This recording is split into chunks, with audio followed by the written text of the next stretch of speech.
यहाँ ये क्या हुआ? ये देखिए सर, लाश को घसीटने के निशान। ऐसा लगता है कि विक्टिम को यहाँ लाकर नहीं मारा गया है। और सर इसकी बॉडी से भी हमें कुछ नहीं मिला है जिससे हम इसकी पहचान कर सकें। अरे आप लोगों में से कोई पहचानता है इसे? नहीं साहब, नहीं। बॉडी को पोस्टमार्टम के लिए भेजो। आसपास के थानों से कोऑर्डिनेट करो। कहीं ना कहीं कोई ना कोई ऐसी मिसिंग कंप्लेंट जरूर होगी जिसकी डिस्क्रिप्शन इसकी लाश से मैच खाता हो। तब तक इस इलाके की अच्छी तरह से छानबीन करते हैं, कुछ ना कुछ हाथ जरूर लगेगा। जी सर।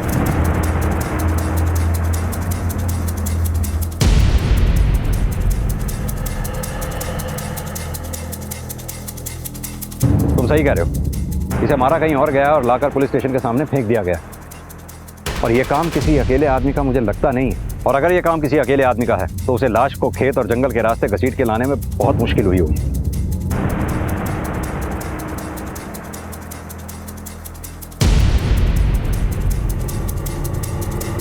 सर, वहाँ पत्ते पे खून के निशान लगे। आप ये देखिए सर।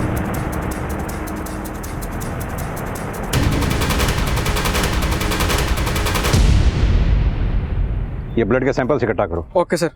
सर खून के धब्बे देख के तो ऐसा लग रहा है कि लाश को इसी तरफ से लाया गया हो। मलिक, ये जंगल और खेत खलियान का इलाका तो यहाँ आकर खत्म हो गया। यहाँ से अपने पुलिस स्टेशन तक की दूरी करीब 1.5 से 2 किलोमीटर की होगी। मान लो हत्यारा यहाँ से लाश को लेकर घुसा और पुलिस स्टेशन तक घसीट कर ले गया तो उसे खासी मेहनत करनी पड़ी होगी। लेकिन सर लाश को 2 किलोमीटर तक घसीट के ले जाना, और वो भी ऐसी लाश जिसे ले जाने में तकलीफ हुई हो, कोई भी हत्यारा इतनी मेहनत क्यों करेगा? जो इंसान एक जिंदगी को खत्म कर सकता है वो 2 किलोमीटर तो क्या 5 किलोमीटर तक भी लाश को घसीट कर ले जा सकता है। सवाल वो नहीं है, सवाल ये है कि उसने लाश को पुलिस स्टेशन के सामने ले जाके क्यों फेंका।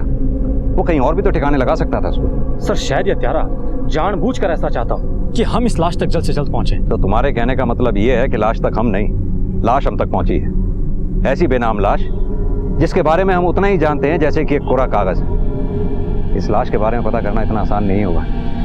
आसपास के घरों और गांव में पता करो, शायद कोई घर ऐसा मिले जिसका इस लाश से कनेक्शन हो। और हाँ, इस लाश की फोटोग्राफ को हर इलाके में सर्कुलेट करा दो। हो सकता है कोई मिसिंग कंप्लेंट ऐसी मिले जिसका इस लाश से मैच हो। जी सर।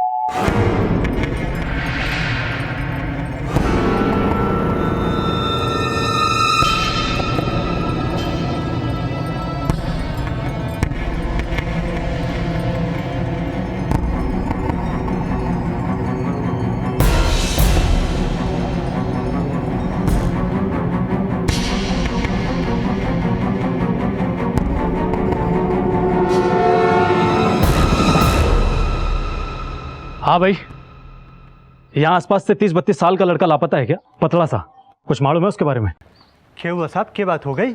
हमने पास ही के जंगल में लाश मिली उसकी। साहब मेरा भाई भी सुबह से ना दिखा है। कहाँ गया तुम्हारा भाई?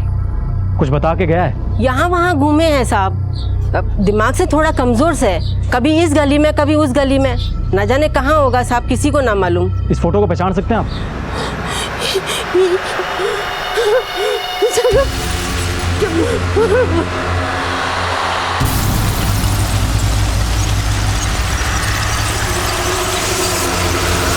पुलिस की जी तोड़ कोशिशों के बाद आखिरकार उस शव की शिनाख्त हो गई, लेकिन सवाल यह था कि इस शख्स की हत्या किसने की और क्यों। मृतक के परिवार को इस बात पर यकीन नहीं हो रहा था कि उन्होंने अपने परिवार के एक अहम सदस्य को खो दिया था। शव की शिनाख्त के बाद पुलिस ये जानने में जुट गई कि आखिर ये मामला क्या था और आखिरकार किसने इस मानसिक रूप से विकलांग जगत को इतनी बेरहमी से मारा था। पता नहीं साहब, किसने मारा और क्यों मारा मेरे जगत को। अरे मेरा बेटा किसी का बुरा कर ही नहीं सकता था, इतनी समझ ही कहाँ थी उसमें। मतलब? अरे साहब, देखने में बड़ा जरूर था, उसका दिमाग भी कमजोर था, बिल्कुल 10-12 साल के बच्चे की तरह बर्ताव था उसका। लगी ले, मेरी बारी है, मैं खेलूंगा। ले। अरे ऐसे नहीं खिलाते किसी कम। क्यों नहीं खिलाते? मैं खेलूंगा, समझ गया के? अरे ला, मेरी बारी है, ला। ओए, मेरी बारी है। यहाँ पे सिर्फ हम लोग खेलते हैं, हम किसी को ऐसे नहीं खिलाते। जाओ जाओ अपने दोस्तों के साथ खेलो। जाओ जाओ जाओ जाओ जाओ जाओ खेलो अपने दोस्तों के साथ। कौन खिलाओ? तो देख फिर, कोई कौन खेल रहा है? कोई कौन खेल रहा है? कोई कौन खेल खिलाओ? जाओ। मतलब कि मानसिक रूप से वो बच्चे जैसा बर्ताव करता था। साफ ये कहना तो मुश्किल से, क्योंकि एक तो उसकी बचकानी हरकतें थी, दूसरी तरफ जब वो किसी लड़की से मिलता था तो उसका मिलने का अंदाज बहुत अलग होता था। क्या वो छोटे, तुम्हारी मोनू से लड़ाई कैसे हो गई? पहले उसने मेरे को मारा, तो उसने तुम्हें मारा तो तुम भी उसे मारोगे? क्या हुआ? कैसे गिरे तुम? चलो। ए मैं जगत, खेलेगी मेरे गिल्ली, खेलेगी मेरे साथ, खेलेगी। अगर जिंदा होता तो मेरे हाथों से मरता, वो तो गांव वालों ने बचा लिया उसको। कहीं तूने तो अपनी अधूरी इच्छा पूरी नहीं कर ली? अगर इच्छा पूरी की होती तो पुलिस स्टेशन के बाहर नहीं, अंदर आके खुद बताता आपको। और जिसने भी ऐसा किया ना, बहुत अच्छा किया, भगवान उसका भला करे। साले ने मेरी बहन के साथ छोड़ो। शादी में ना बचाओ, बचाओ, भैया वो जगत सुमन को छेड़ा। जगत, काजल, काजल, काजल, काजल, बहन को छेड़ता है। ये गांव बहुत छोटा सा है साहब, यहाँ छोटी छोटी सी बातों को लोग बढ़ा चढ़ाकर बताते हैं, और उस बात को तो लोगों ने ऐसा फैलाया कि आज तक किसी ने मेरी बहन के साथ शादी तक नहीं की। एकदम बावड़ा था, कुछ भी करे था, पता नहीं इसको पागलखाने में भर्ती क्यों ना किया उन लोगों ने। और कोई खास बात जो आपने नोटिस की हो? उसका भाई भरत डॉक्टर बन के आया था शहर से, और शहर से आने के बाद उसका ब्याह यहाँ हो गया। भरत के ब्याह के बाद जगत घर में रहने लग गया, और जब भी घर से निकलता तो लोगों से यही कहता फिरता कि उसका ब्याह किसी गुड़िया से हुआ। ऐसा क्यों कहा करता वो? पर कौन थी ये गुड़िया? पता नहीं साहब, अब पागल की बात पे कौन ध्यान देवे। और ये भरत की बीवी कहाँ है? वो तो बहुत पहले छोड़ के चली गई थी। एक बात तो साफ है, जगत की दिमागी हालत ठीक नहीं थी, जिसकी वजह से कोई भी उसका गलत इस्तेमाल कर सकता था। सर कहीं ऐसा तो नहीं कि जगत की इन्हीं हरकतों की वजह से किसी शख्स ने जगत को अपना निशाना बना लिया? उसकी कुछ हरकतें से तो लोग परेशान हो चुके थे सर, और कुछ बातें तो बड़ी अजीब सी है। ये जितने भी लोग खुलेआम ये कह रहे हैं कि वो जगत को मारना चाहते थे उसकी हरकतों की वजह से, मुझे नहीं लगता इनमें से किसी ने उसको मारा होगा। लेकिन सर अचानक क्यों भरत की शादी होने के बाद जगत का घर से कम निकलना भी किसी और ही इशारा करता है। मलिक, ये जगत के मौत की गुत्थी इतनी आसानी से सुलझने वाली नहीं है। जो पेड़ हम देख रहे हैं इसकी जड़ें बहुत दूर हैं, और जब तक इन जड़ों को हम खोद नहीं देंगे ना, हमारे हाथ कुछ लगने वाला नहीं है।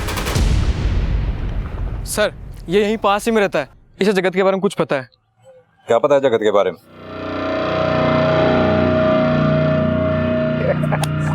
ओए जगत, ओए जगत, ओए जगत, ओए इधर आ। और भाई कहाँ जा रहा है? अच्छा सुन, हमने एक नया बहुत अच्छा खेल निकाला है, खेलेगा तू? नया खेल? हाँ। क्या है?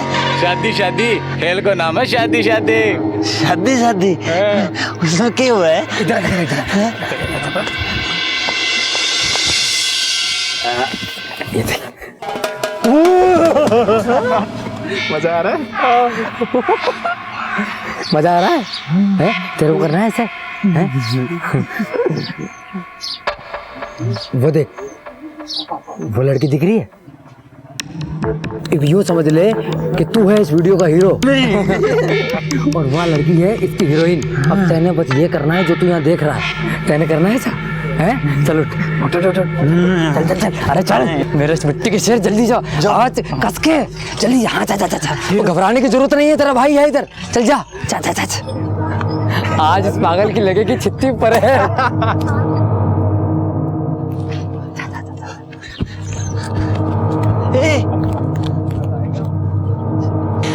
शादी शादी खेल लेगी मेरा गिल्ली? ये क्या बकवास है? अरे शादी कर ले बेटा, कोई है? मजा आएगा।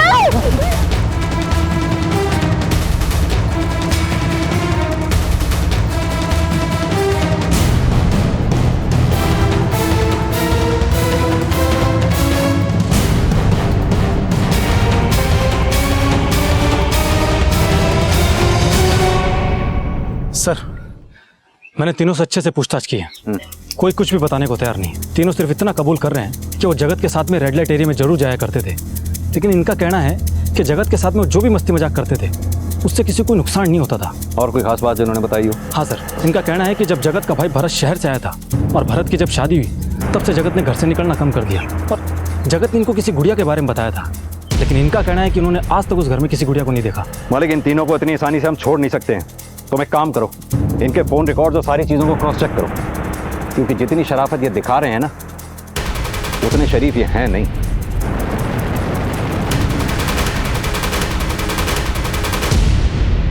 साहब, भरत जगत का छोटा भाई से अभी अभी शहर से डॉक्टरी करके आया से। जगत अगर किसी की बात सुनता था तो सिर्फ भरत की।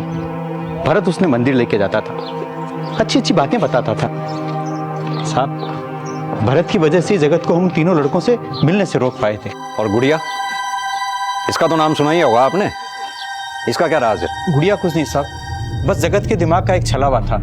हाँ साहब, वो खुद ही औरतों के कपड़े पहन के अपनी ही बीवी की होने की नकल किया करता था। तो हमें लगा कि ऐसा करने से अगर वो शांत रहता है और दूसरों को नुकसान ना पहुंचाए तो ऐसा करने से हम उसे ना रोकते थे। लेकिन तुम तो अपनी बीवी को भी नहीं रोक पाए। उसे रोकना मुमकिन ना था साहब, उसे जगत से प्रॉब्लम थी, इसीलिए वो घर छोड़कर चली गई।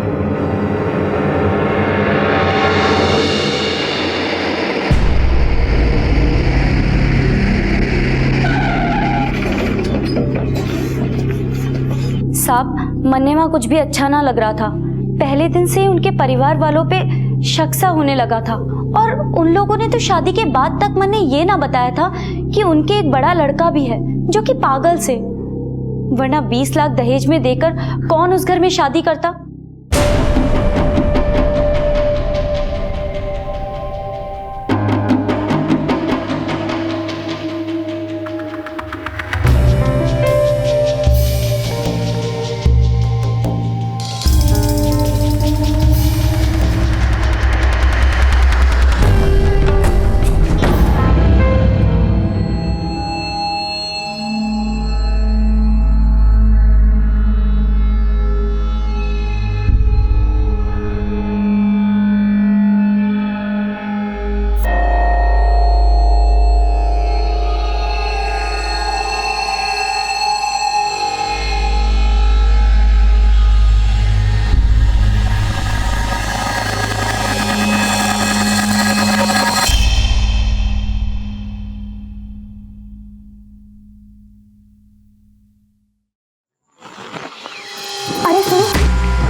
अरे सुनो, क्या है? वो वहाँ खिड़की के पीछे कोई है। मैं देख कर आता हूँ।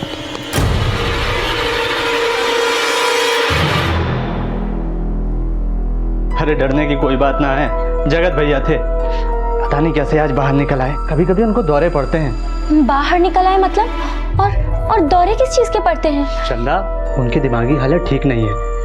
और ये क्या, आज के दिन ये सब तू सोच रही है? अरे आज तो हमारी सुहागरात है।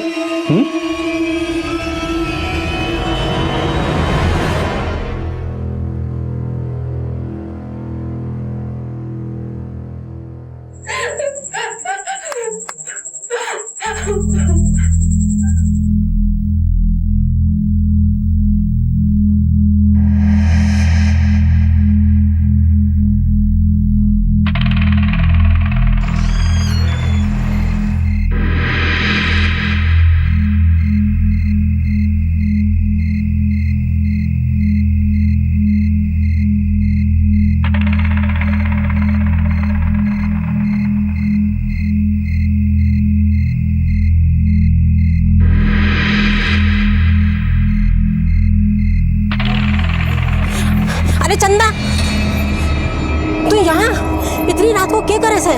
वो माँ, वो अंदर से आवाजें आ रही हैं। अरे तू परेशान ना हो, अंदर जगत भैया है, उनको ऐसे दौरे पड़ते हैं, मैंने बोला था ना। ना, अंदर से किसी औरत की चीखने की आवाजें आ रही थी। अरे चंदा, अंदर भैया ही है, अक्सर ऐसा होता है। तू नहीं है ना, इसलिए तुझे ऐसा लग रहा है। चल हाँ, कमरे में चलते हैं, चल। जा बेटा, तू सो जा, जा।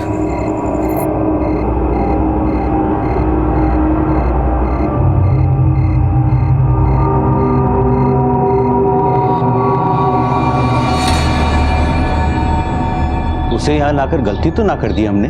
शादी के बाद भरत के साथ सीधे सरकारी क्वार्टर में भेज देना चाहिए था। ना, ऐसा करने से तो इसे और गांव वालों को अजीब लगता।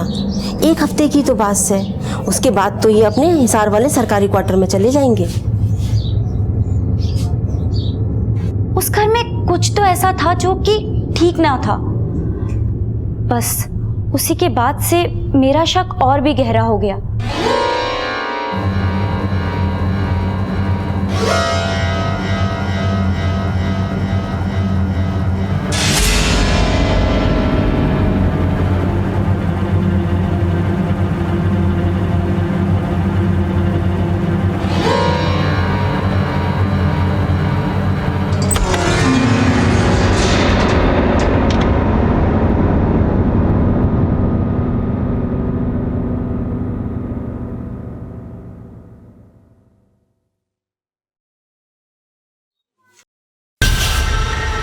गुड़िया मदद।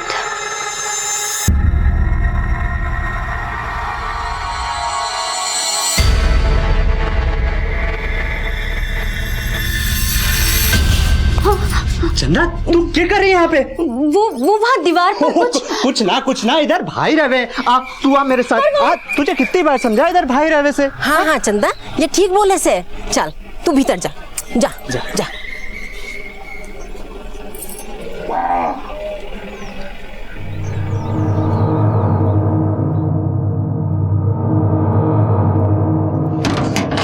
साहब, जब मैं वहां गई तो मैंने साफ साफ दीवार पर देखा था, वहां किसी ने नाखून से लिखा था गुड़िया मदद। लेकिन साहब, जब मैं वहां दोबारा गई तब वहां ऐसा कुछ भी ना था, और ये बात मैंने अपने पति को भी बताई थी। मैं कसम से बोलूं हूँ, मैंने वहां दीवार पर गुड़िया मदद लिखा देखा है। चंदा के गुड़िया गुड़िया लगा रखा है तने? अरे आप हमारी बात पर विश्वास क्यों ना करो हो? ठीक है, चल अंदर जाकर देख कर आते हैं, उसके बाद ही तन्ने मन के वहम दूर होगा। चल। हाँ चलो। कहाँ लिखा है? अरे यही तो था। यही, पर अब कहाँ गया?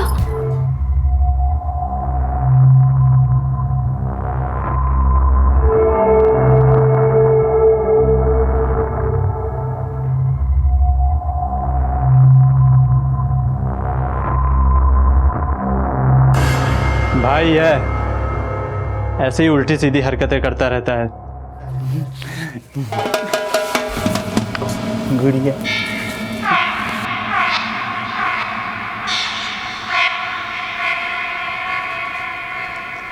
ये सब क्या हो रहा था, मेरे कुछ समझ ना आ रहा था।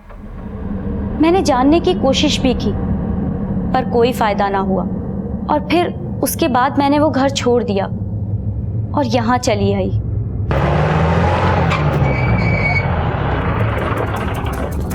मलिक, ये केस थोड़ा उलझाने वाला है। क्या सच में वहां सिर्फ जगत ही था या फिर उसके साथ कोई और भी था? और अगर कोई था तो वो कौन होगा? इस केस में जितने मुंह उतनी बातें हो रही हैं, पर इन बातों में सच कहाँ छुपा है? सर, हमने जगत के घर के आसपास पता किया, उनमें से किसी ने जगत के यहाँ कभी कोई औरत नहीं देखी, और ना ही जगत को कभी औरत के कपड़ों में देखा। सर, क्यों ना एक बार भरत से पूछताछ की जाए? आखिर उसके आने के बाद से तो जगत के बर्ताव में बदलाव आया था। नहीं मलिक, ये सही मौका नहीं है भरत से पूछताछ करने का। एक काम करो, उस पर नजर रखो, उसके घर के सारे फोन टैप करो। जी सर। जिस केस की शुरुआत एक अनआइडेंटिफाइड बॉडी से हुई थी, वो केस अब कई सवालों से घिर चुका था, और उन सवालों में जो सबसे बड़ा सवाल था वो था एक नाम, गुड़िया। आखिर कौन थी ये गुड़िया, और इसका क्या लेना देना था जगत के साथ? क्या ये वाकई में किसी का नाम था या फिर सिर्फ ये एक कल्पना थी? आखिर क्यों ये सारे सवाल इस बात की ओर इशारा कर रहे थे कि कहीं ना कहीं भरत की सब में हिस्सेदारी थी? लेकिन इन सारे सवालों की शुरुआत जिस सवाल से हुई थी, उसका जवाब पुलिस को अब तक नहीं मिला था। आखिर किसने मारा था जगत को? सर, मैंने पता किया है, भरत पढ़ाई के दौरान हिसार के मेडिकल कॉलेज के हॉस्टल में नहीं बल्कि किराए के मकान में रहता था। क्या? हाँ सर।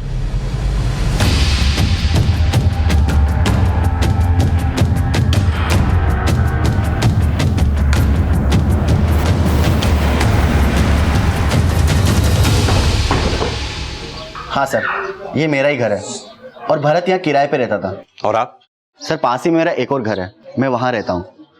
वैसे उसके साथ उसकी बीवी भी रहती थी। पक्का वो उसकी बीवी ही थी? हाँ सर, संध्या नाम था उसका, लेकिन वो आपस में हमेशा लड़ते रहते थे। और कुछ जो आप उनके बारे में जानते हो? हाँ सर, एक दिन संध्या को मैंने सड़क पर किसी आदमी से लड़ते हुए देखा था। वहाँ पूरे गांव के सामने मेरी इज्जत की वाट लगाकर तू यहाँ ऐश कर रही है। भूला नहीं हूँ मैं अभी तक किस तरह से तू अपने मजनू के साथ वहाँ से भागी थी। छोड़ो मुझे। अरे ऐसा बदला लूंगा कि किसी को मुंह दिखाने के लायक नहीं रहेगी। और उस दिन उन दोनों के बीच में झगड़ा भी हुआ था। भरत, पैसे चाहिए घर के लिए। अभी मैंने 10 दिन पहले तुझे दिए थे पैसे, 7,000 रुपए दिए थे ना मैंने। 7,000 में क्या होता है भरत? क्यों नहीं होता है? पहले तो होता था। भरत, नहीं होता है। क्यों नहीं होता है? 1 महीने में खत्म हो चुके पैसे। वो कितने पैसे चाहिए तुझे? चिल्ला मत। कौन था वो आदमी जिसके साथ उसका झगड़ा हुआ था? ये तो मालूम नहीं, और ना ही कभी मैंने पूछा। अच्छा, आप हमारे स्केच आर्टिस्ट को उस लड़की का हुलिया बता सकते हैं? हाँ सर, जरूर। हाँ साहब, जो सच है कि मेरी पहले भी एक शादी हो चुकी थी। पहली शादी की बात मैंने इसलिए छुपाई क्योंकि उससे दहेज कम हो जाता साहब। इतनी बड़ी रकम दोबारा ना मिलती, बस इसीलिए मैंने शादी के लिए हाँ कर दी। तो फिर वापस क्यों गई वो? पता नहीं साहब, उसे तो मुझसे जुड़ी हर एक चीज से नफरत होने लगी थी। मैं उसकी हर एक बात नजरअंदाज कर देता था साहब, लेकिन फिर भी वो एक दिन चली गई। भरत मेरे साथ रह नहीं सकता। अरे मेरी बात तू मुझे कहीं लेके नहीं जाता, कहाँ जा रहा? के नहीं अरे देता, तू जा कहाँ कपड़े नहीं ला के मेरी देता बात मुझे। तो सुन। तू छोड़ मुझे। सुन मेरी, तू मेरे साथ रहने लायक ही नहीं है। और ये कौन है? संध्या इसे कैसे जानती थी? इस आदमी को तो मैं पहली बार देख रहा हूँ, मुझे संध्या ने कभी नहीं बताया इसके बारे में।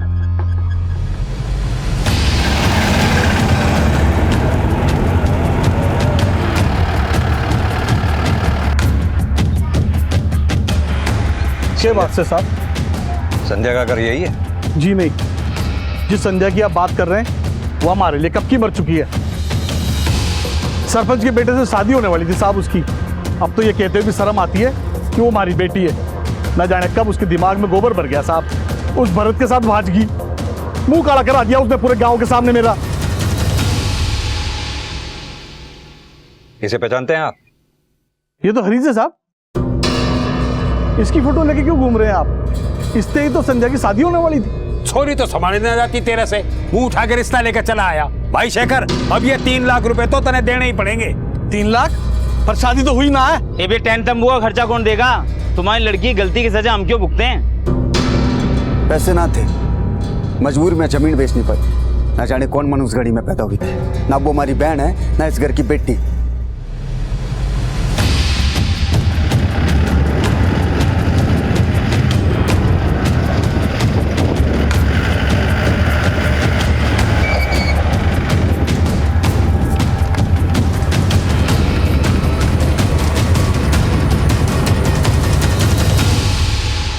संध्या को कैसे जानते हो? बस एक बार मिला था उससे शहर में। तुम? हाँ मैं। वहां से मुंह काला करा करके यहाँ पर ऐश कर रही है। छोड़ो मुझे। बस आप गुस्से में 2-4 बात सुना और मन भर लिया। ये मनने के पता हो कहाँ होगी और किसके साथ होगी। मलिक, ये गुड़िया का क्या चक्कर है? कौन होगी ये गुड़िया? सर कहीं ये गुड़िया कोई मनगढ़ंत तो नहीं है? जगत को किसी ने क्यों मारा होगा? कौन सा ऐसा शख्स होगा जिसने जगत को मारा होगा? मलिक एक काम करो, इन सब के रिकॉर्ड्स दोबारा खंगालो, जरूर कुछ ना कुछ हाथ लगेगा। आप लोग चलिए, हो जाएगा काम। ठीक है सर। इन फोन रिकॉर्ड से कुछ हाथ लगा है। क्या? सर जिस रात जगत गायब हुआ था उस रात को भरत ने अपने फोन से एक लोकल नंबर पे फोन किया था। किसका नंबर है वो? सर वो नंबर बल्लू का है, और ये बल्लू जगत के उन तीनों दोस्तों में से एक है।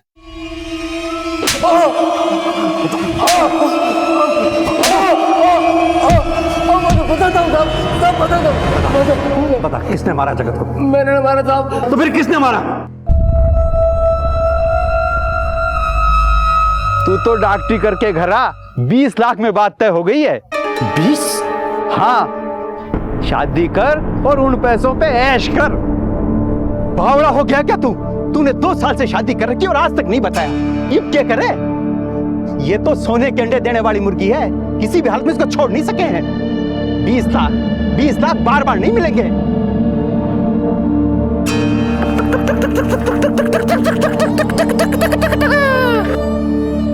एक काम कर, लेके आ उसे, देखते हैं क्या करना है।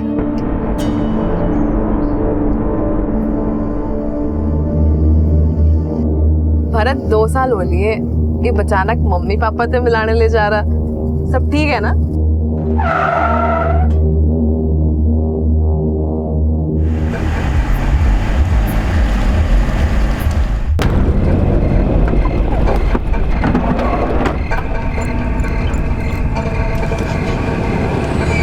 क्या जगत, तूने अपनी गुड़िया हमें नहीं दिखाई? ओए मैं कौन दूं? मेरी गुड़िया मेरी है वा। हम तो तेरे दोस्त हैं यार, और वैसे भी खेल खेलने का मजा तो दोस्तों के साथ ही आता है। हाँ? अकेले अकेले खेलने में कोई मजा थोड़ी आता है। और वैसे भी तेरे को ये खेल हमने सिखाया साड़े, और तू हमारा कोई मना कर रहा है? ये देख जगत, हम तेरे लिए क्या लाए हैं। एक मेरी तरफ से भी और ये नहीं। पर एक बात है बुल्लू, जितनी बार भी मेरी गुड़िया के लिए खेल लगा ना, उतनी चॉकलेट देनी पड़ेगी। मंजूर है? अरे एक नहीं 3 चॉकलेट लेके आऊंगा, और एक ये, एक मेरी तरफ से ये, और ठीक है।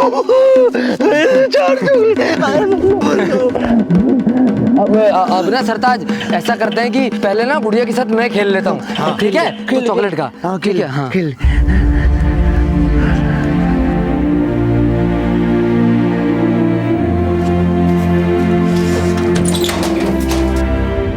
बस सर, उसके बाद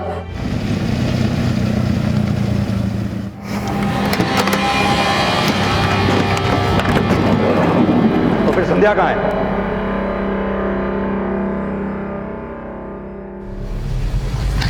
क्या रे शेखर, संध्या कहाँ है? क्या मतलब?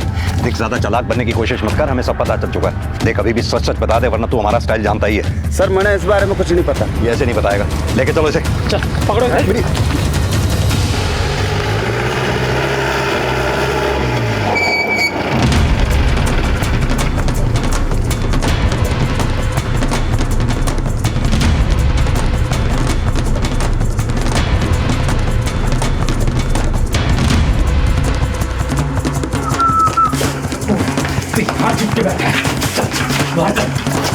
मैंने कुछ नहीं किया साहब, मैंने कुछ नहीं किया साहब। बता साहब, बता बता कहाँ है संध्या? बता बताओ साहब, बताओ साहब, बता साहब वो बैठे।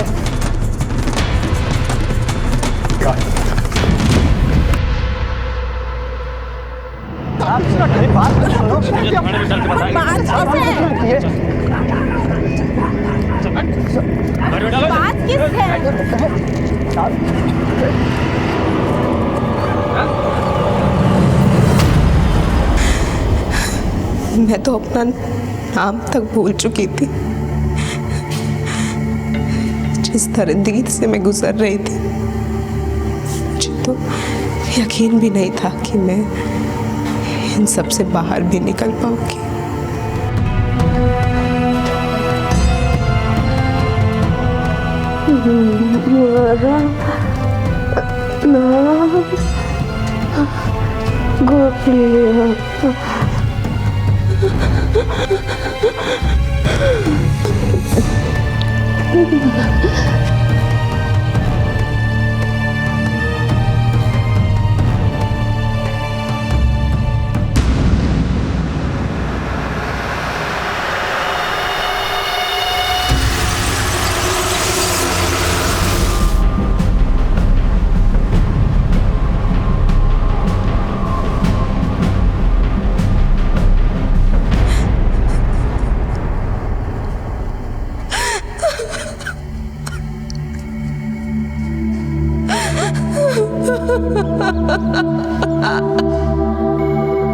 क्या अक्का, रोज के लोग की मचमच है, पगार नहीं बढ़ाते। मैं देख लेगी। वो लोटस पार्क वाली पाटिल मैडम है ना, उसने मेरे को बोली 30,000 रुपया घर से चुराई। ऐसा झूठा इल्जाम लगा के मुझे काम पे से निकाल दी। ऐसे कैसे निकाल दी?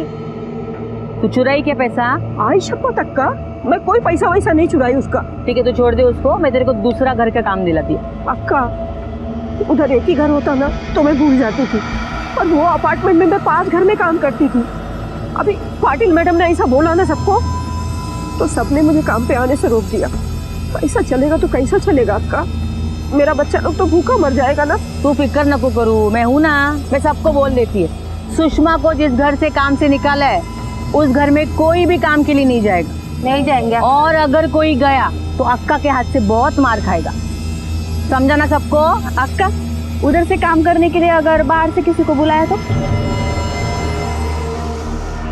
तेरे को उतना सोचने की जरूरत नहीं है उसके बारे में। मेरे होते हुए इधर बाहर का कोई भी टिक नहीं सकता है। समझा ना सबको? हाँ हाँ, चलो काम पे लग जाओ।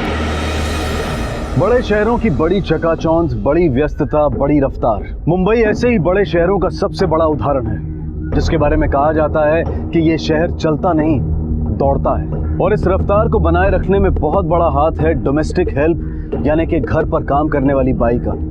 अगर इसमें विघ्न ना पड़े तो पता नहीं चलता, लेकिन अगर घर पर काम करने वाली बाई एक दिन भी छुट्टी पर चली जाए तो रफ्तार बेकाबू होकर रुकने पर पहुंच जाती है। उच्च और मध्यम वर्ग के लोग शायद इनके बिना अपनी जिंदगी सोच भी ना पाएं, जहां एक तरफ काम करने वाली बाई इनकी जिंदगी को रफ्तार देती है, वहीं अपने घर को चलाने के लिए वो पैसा भी कमाती है। एक तरह से देखा जाए तो ये दोनों एक दूसरे के पूरक हैं। लेकिन जरा सोचिए, अगर ये पूरक एक दूसरे के सामने खड़े हो जाएं तो?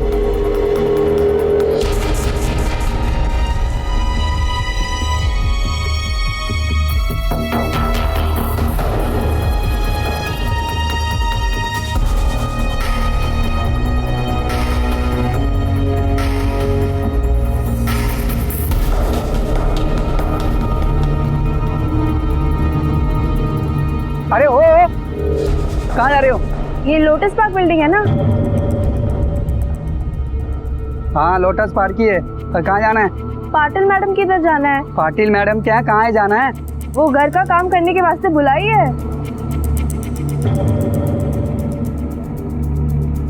कहाँ से आई हो? लातूर से। अरे बाप रे, इतना दूर से? यहाँ से राइट मारो, 10 माले पे लेफ्ट वाला फ्लैट पाटिल साहब का, जाओ। चल। अब देखते क्या होता है। इधर तुम्हारी मौसी कहाँ रहती है? उधर भिवंडी में। तो तुम दोनों भिवंडी से आया करोगी?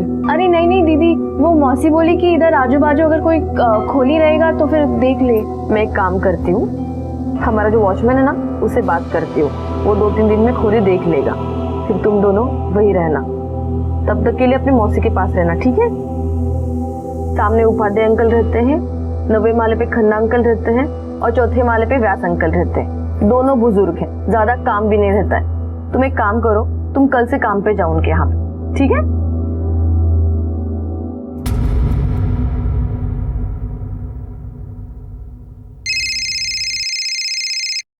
हेलो, हाँ बोलो। अरे काहे इतना बोलती हो तुम? अरे तनको आते ही 6 दिन में दे देंगे ना, हम तुम्हारे अकाउंट में डाल देंगे। अब रखा तुम।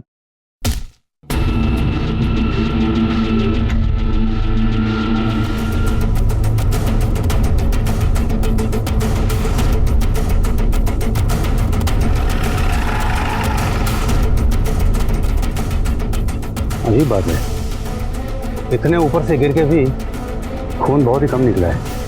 मतलब लोखंडे, मतलब तो पोस्टमार्टम रिपोर्ट आने के बाद ही पता चलेगा। इसे गिरते हुए किसने देखा है?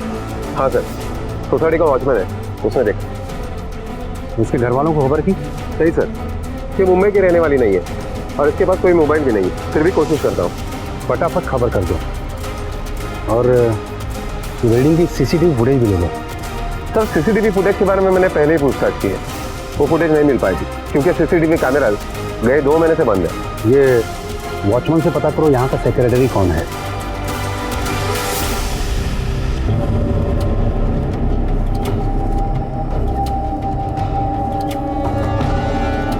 जी सर, मेरा नाम संजीव उपाध्याय है, मैं यहाँ का सेक्रेटरी हूँ। आप दरवाजे के बाहर वेट करिए, टेरेस का इंस्पेक्शन होने के बाद मैं आपसे बात करता हूँ। जी।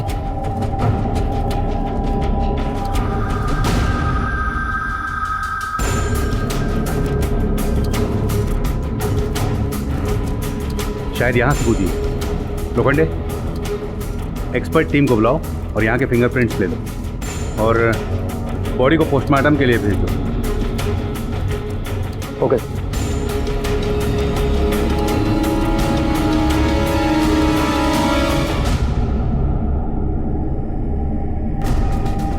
ये दरवाज़ा हमेशा खुला ही रहता है? खुला ही रहता है साहब, ज़्यादा कोई जाता नहीं है। ज़्यादा कोई नहीं जाता, कम कौन जाता है? उपाध्याय साहब सुबह शाम जाते हैं सर मैं तो टहलने के लिए जाता हूँ। और कौन आता है टेरेस पे? साहब एक लड़का है जैन साहब का, अंकित। वो कभी छुप के दारू पीने के लिए ऊपर जाता है, लेकिन वो तो सिर्फ रात में ही जाता है साहब। और तुम नहीं जाते? जाता हूँ साहब, सुबह 10 बजे और शाम 4 बजे वो पानी का टाकी बंद करने। पर इतने दोपहर में 2:30 बजे तो कोई नहीं जाता साहब। ये पद्मा अकेले ही रहती थी? नहीं सर, उसकी एक छोटी बहन भी है। अभी ये लोग हफ्ते भर पहले गांव से आए हैं। क्या नाम है गांव का? लातूर। लातूर की थी साहब वो, मैंने उसको रूम दिलाया था। कहाँ है वो छोटी बहन? पता नहीं साहब, उसके रूम में ही होगी। अच्छा, ये पद्मा ये सोसाइटी में और किस किस के पास काम करती थी? सर मेरे यहाँ काम करती थी मिस्टर खन्ना, मिस्टर व्यास मिस्टर चावला और मिस्टर रवि पाटिल के यहाँ भी काम करते थे। साहब वो पाटिल मैडम ने उसे मुंबई बुलाई थी। मिस्टर उपाध्याय, क्योंकि आप सोसाइटी के सेक्रेटरी हैं तो आपको पुलिस स्टेशन आना पड़ेगा। कुछ फॉर्मेलिटीज हैं वो आपको पूरी करनी पड़ेगी। जी। लोखंडे, मिसेस पाटिल को पुलिस स्टेशन बुलाओ और तुम ये वॉचमैन के साथ जाकर पद्मा की बहन को पुलिस स्टेशन ले। Okay sir. साहब एक मिनट। साहब ये गली में ये वाला, सब ये पद्मा का रूम है।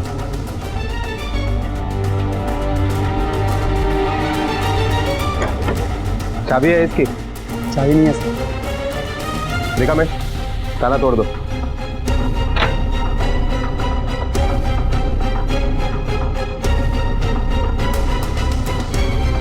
कमरा तो बहुत छोटा है। मानिक मैडम, बाथरूम में चेक करो। Yes sir.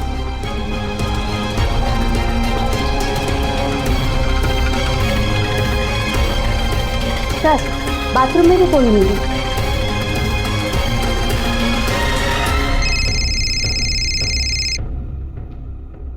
हाँ लोखंडे बोलो। सर पद्मा की बहन घर पे नहीं मिली। देखो आसपास के लोगों से पूछताछ करो, हो सकता है वहाँ कहीं हो या फिर उन लोगों को पता हो। लोखंडे वो 10 साल की छोटी सी बच्ची है और मुंबई शहर में उसका इस तरह खो जाना उसके लिए बेहद खतरनाक हो सकता है। तो जितना जल्दी हो सके उसे ढूंढो लोखंडे।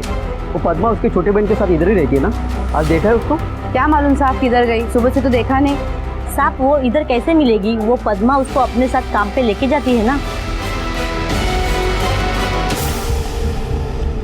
हाँ सर, मैंने ही पद्मा को गांव से बुलाया था। मेरी एक सहेली ने उसे भेजा था, पर अब मुझे ऐसा लग रहा है कि मैंने क्यों उस बेचारे को यहाँ पे बुलाया।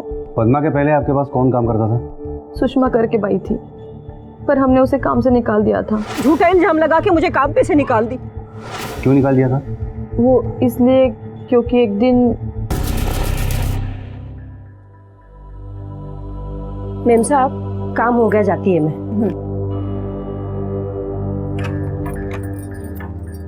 राम राम साहब।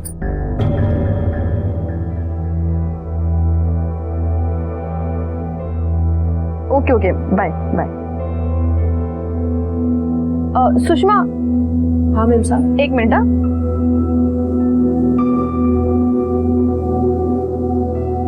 तुम कुछ कह रही थी कि तुम्हें कुछ एडवांस चाहिए? हाँ चाहिए थे मैम साहब। ये लो। धन्यवाद मैम साहब। कल काम पे टाइम पे आना। हाँ प्रियंका, प्रियंका, क्या हुआ? मैंने यहाँ 30,000 रुपए रखे थे, कहाँ गए? 30,000? मुझे तो पता भी नहीं आपने यहाँ पे 30,000 रखे थे। वो इसलिए क्योंकि तुम्हारा ध्यान नहीं है इस घर में। वो तुम्हारी सुषमा मेरे 30,000 रुपए चुराती है और तुम्हें कुछ खबर नहीं। वो जब काम करने घर पे आई थी तो आप घर पर ही थे ना? घर पर ही था मैं। रवि फिर वो कैसे पैसे चुराएगी? ढूंढते हैं, यहाँ के बदले ना आपने कहीं और रखे होंगे। देखो मुझे अच्छी तरह याद है, मैंने यहीं पे रखे थे। तुम्हारे भाई ने ही मेरे पैसे चुराए हैं। उसके बाद हमने उसे काम से निकाल दिया। आपने चोरी की कंप्लेंट पुलिस में की थी? नहीं। क्यों नहीं की थी? रकम बहुत ज़्यादा नहीं थी, तो रवि ने सोचा कि क्यों पुलिस के चक्कर में पड़ना है। ओह, एक बात समझ में नहीं है मिसेस पाटिल कि यहाँ पे बाई ढूंढने के बजाय आपने इतनी दूर लातूर से पद्मा को बुलाया, क्यों?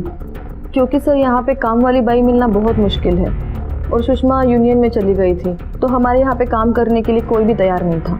अजीब बात है, एक घर का काम छूटने से तुम्हारी बाई यूनियन में पहुँच गई। सर वो उस तरह की यूनियन नहीं है, इलाके की सारी काम वाली बाइयाँ एक साथ है, बस इतना ही है। और बात एक घर की नहीं है, हमारे बाद एक एक करके सबने उसे काम से निकाल दिया था। हफ्ते भर का काम मैंने खुद किया है, और मेरी ही नहीं, हम चारों के घर पे कोई काम वाली काम करने के लिए नहीं आ रही थी यूनियन के डर से। फिर मैंने अपने पहचान से पद्मा को यहाँ पे बुलाया। 17 तारीख को पद्मा यहाँ पे आ गई, तब जाके हम सबको थोड़ी राहत मिली।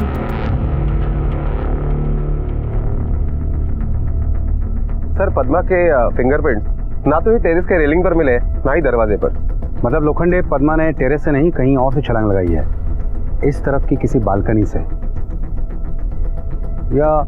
या हो सकता है कि पद्मा ने छलांग लगाई ही नहीं हो, किसी ने उसे उठा के फेंक दिया हो। इसका मतलब ये खुदकुशी नहीं, कत्ल का मामला है।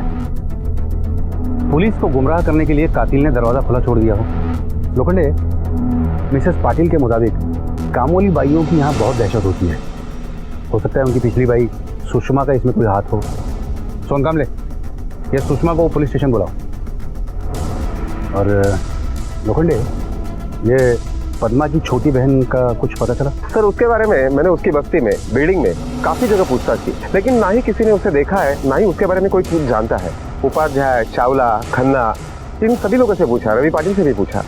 सिर्फ पूछा नहीं है तो मिस्टर एंड मिसेस व्यास से। क्यों सर, उन्होंने दरवाजा ही नहीं खोला।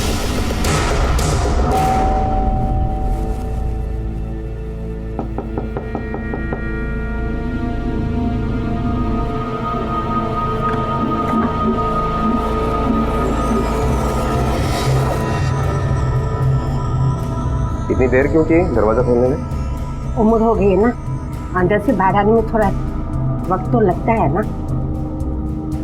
और ये बाहर का बेल अंदर सुनाई भी कम देता है। पद्मा ने कहा था कि वो उसकी बहन को यहाँ काम पर लेकर आएगी, लेकिन मैंने कहा कि वो बहुत छोटी है, अभी से उसे काम पर मत लगाओ, यहीं छोड़ के जाओ। तो ऐश्वर्या आपके पास थी? हाँ, कुछ देर बाद वो पद्मा आई और काका, ऐश्वर्या अंदर है। ऐश्वर्या, हाँ ताई। अच्छा सुन, 10-15 मिनट बाद ना ऊपर आ जाना। हाँ, 10-15 मिनट बाद तो छोटी बहन भी चली गई। लेकिन उसने ऐश्वर्या को किसके यहाँ बुलाया था? शायद उपाध्याय के यहाँ से। नहीं, शायद चावला के यहाँ से। लेकिन वो खुद भी पाटिल के यहाँ चली गई। नहीं, वो कुछ याद नहीं आ रहा है साहब, कुछ याद नहीं आ रहा है। सर, आप इनसे क्या पूछ रहे हैं? इन्हें तो कुछ याद ही नहीं रहता है। आपके बेटी पद्मा का गांव में किसी के साथ मतलब कुछ दोस्ती प्यार वगैरह चल रहा था? नहीं साहब, बहुत सीधी थी मेरी बेटी, कभी किसी के तरफ नजर उठा के भी नहीं देखती। आपकी छोटी बेटी ऐश्वर्या भी गायब है, क्या आपके पास उसकी कोई तस्वीर है कि हम उसे ढूंढ पाए? जी, ले लीजिए।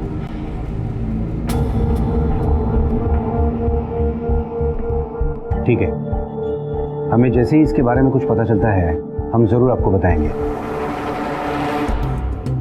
काफी पावरफुल है तू। हाँ, 5 घरों का काम किया गया तेरे हाथ से, तूने उस बेचारी लड़की को जान से मार दिया। मैं सताई थी उसको, मेरे पेट पे लात मारी करके पंसाब में बोलती है। मैं उसको नहीं मारी साहब। सताई थी मतलब? क्या किया था तूने उसके साथ?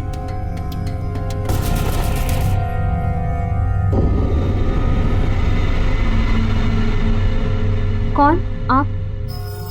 ए, तू है क्या नहीं भाई? पाटिल के घर में तू ही काम करती है क्या? हाँ, क्यों? देख, तेरे को ना प्यार से बोलती है, जिधर से आई है ना उधर वापस चली जा, वरना तेरा थोबड़ा है ना उसका नक्शा बिगाड़ के रख देगी मैं, समझी? तेरे माँ बाप तेरे को और तेरी इस बहन को ढूंढ भी नहीं पाएंगे, समझा?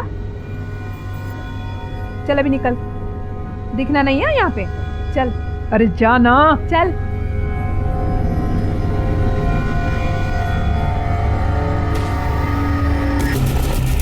उम्र कम थी साहब उसकी, पनाकड़ बहुत बड़ी थी। मना करने के बावजूद दूसरे दिन फिर से काम पे पहुंच गई साहब। तभी हम लोग ने सोचा इसको डराने के लिए कोई दूसरा तरकीब निकालते।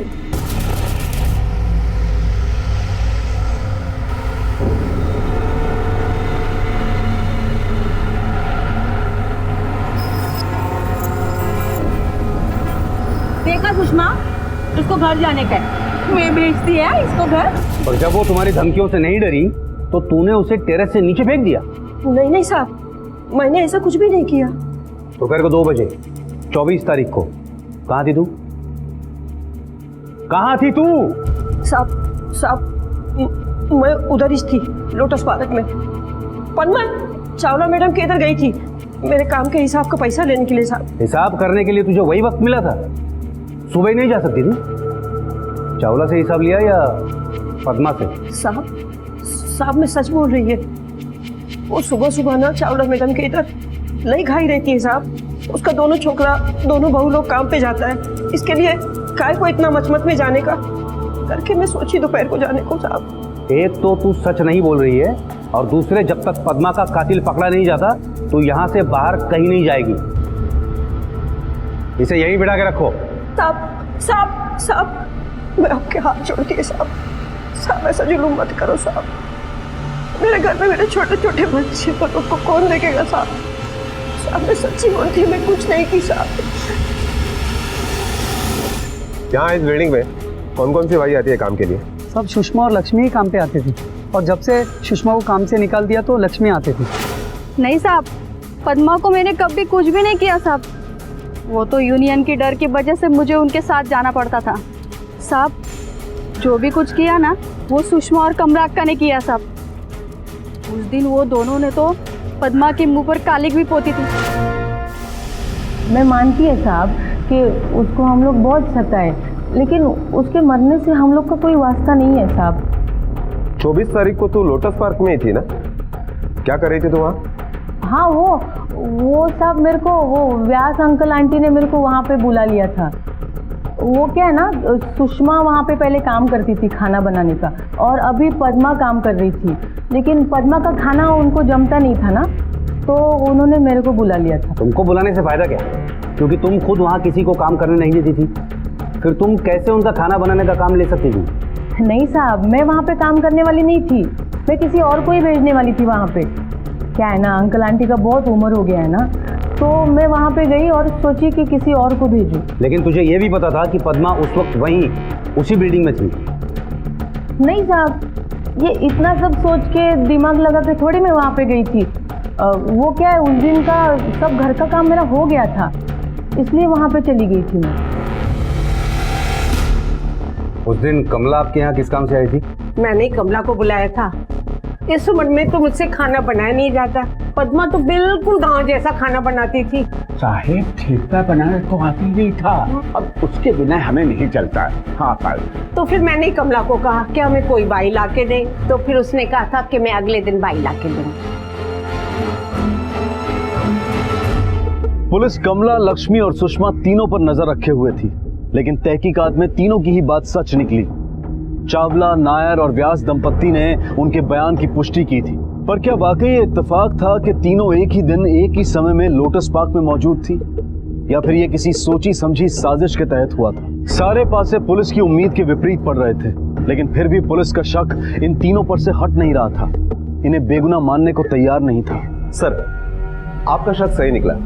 पद्मा की पोस्टमार्टम रिपोर्ट के मुताबिक उसकी मौत ऊंचाई से गिरकर नहीं, बल्कि दम घुटने की वजह से हुई है, और वो भी लगभग दोपहर को 1 बजे से 3 बजे के बीच में। सोच समझकर साजिश के तहत उसे नीचे फेंका गया। टेरेस का दरवाजा हमेशा खुला रहता है, इस बात का फायदा भी लिया गया। लोखंडे, ये खून इतनी प्लानिंग से किया गया है कि हो सकता है ये खून इन तीनों के अलावा किसी और ने किया हो। पद्मा की छोटी बहन ऐश्वर्या का कुछ पता चला? सर, उसकी फोटो हमने सारे पुलिस स्टेशन में भेज दी है, और अपने खबरियों को भी काम पर लगा दिया है। जहां जहां उस लड़की को भेजने की पॉसिबिलिटी है, उस हर जगह की हमने छानबीन की, लेकिन कोई इंफॉर्मेशन नहीं मिली।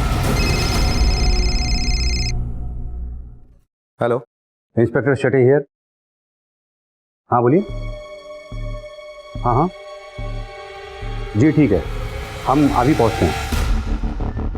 साहब, ये मुझे हमेशा बुलक्कर कहती है। अब आप लोग तो जानते हैं ना, इस उम्र में याददाश्त तो कमजोर हो ही जाती है, पर अब मुझे ठीक तरह से याद आ गया है कि पद्मा ने ऐश्वर्या को किसके यहाँ आने के लिए कहा था।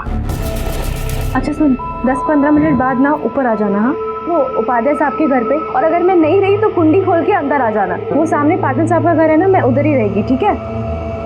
24 तारीख को आपके घर पे कौन था जब वो आई थी? सर, मैं था घर पे। उस वक्त ये घर पर ही थे। मैं 12:15 बजे जॉब चली जाती हूँ। मिस्टर पाटिल, आप कितने बजे निकलते हैं और क्या काम करते हैं आप? फिलहाल मैं काम ढूंढ रहा हूँ सर। 1 साल पहले मैंने नौकरी छोड़ दी थी, तब से घर पे हूँ, इसलिए जब बाई आती है मैं अकेला ही रहता हूँ घर पे। पद्मा आपके घर कितने बजे आई थी? रोज की तरह 12:30 बजे। और वापस कब गई थी? करीब 1:30 बजे तक।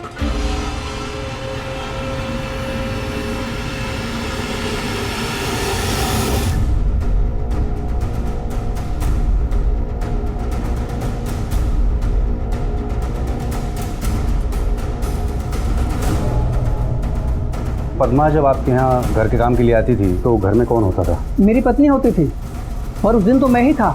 मेरी पत्नी कुछ दिन के लिए मायके गई हुई है, उसकी माँ की तबीयत ठीक नहीं है। मैं यहाँ 1:30 बजे आ जाता था और काम खत्म होने तक रहता था, लेकिन उस दिन 2 बजे दुकान से अर्जेंट फ़ोन आया, इसलिए मैं निकल गया। मतलब उस दिन पद्मा आपके यहाँ नहीं आई थी? आई थी सर, और काम भी किया था। मैंने जाते हुए उसे बोला था कि काम खत्म हो जाने के बाद दरवाज़ा बाहर से खींच के बंद करेगा, लैच अपने आप बंद हो जाएगा और बाहर से कुंडी लगा देगा। पाटिल के यहाँ काम करने के बाद वो आपके यहाँ आती थी, है ना? जी सर। किस टाइप का आदमी है ये पाटिल? सर पाटिल वैसे तो आदमी बुरा नहीं है, पर पिछले 1 साल से उसके पास कुछ काम नहीं है, ज़्यादा समय घर पे ही रहता है। सर उस दिन 24 तारीख को मैं दुकान से 5 मिनट पहले आ गया था, लगभग 1:15 बजे। तो मैं अपने घर के अंदर जा रहा था, मैंने देखा कि पद्मा पाटिल के घर में थी।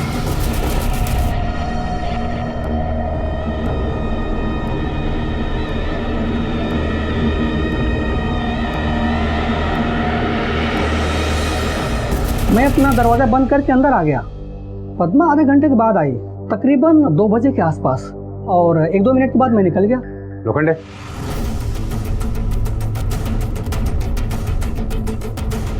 इस रवि पाटिल ने हमें पूरा सच नहीं बताया है। लगता है ये बोलेगा नहीं, उससे बुलवाना पड़ेगा। मैं एक काम करता हूँ, ये रवि पाटिल को थाने की सैर करवाने लेके जाता हूँ। तब तक तुम खन्ना और बाकी सब लोगों के फिंगरप्रिंट्स लेके चले आओ। Okay sir. सर आप जैसा सोच रहे वैसा कुछ नहीं हुआ। ये उपाध्याय बेकार में मेरे ऊपर कीचड़ उछल रहा है। मैं तो बस उसे तसल्ली दे रहा था और कुछ नहीं। तसल्ली दे रहा था? किसने? सर वो उस दिन परेशान थी, उसने मुझसे कहा था कि वो गांव जाना चाहती है।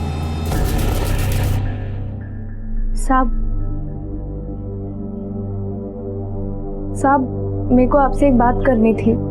बोलो। साहब मेरे को यहाँ पे और काम नहीं करने का है, मैं वापस गांव जा रही है। क्यों, क्या हुआ? यहाँ इलाके के सारे भाई मेरे को बहुत परेशान करते हैं साहब, मेरा मुंह भी काला कर दिया। मैं यहाँ पे और नहीं रह सकती साहब, मुझे जाना है साहब। तुम रो क्यों रही हो? ऐसे डर कर भागना थोड़ी चाहिए। हम सब लोग भी तो है ना यहाँ पर, कोई कुछ नहीं करेगा तुम्हें, ठीक है? देखो तुम रोना बंद करो, ओके? जाओ अंदर जाकर मुंह धो करो।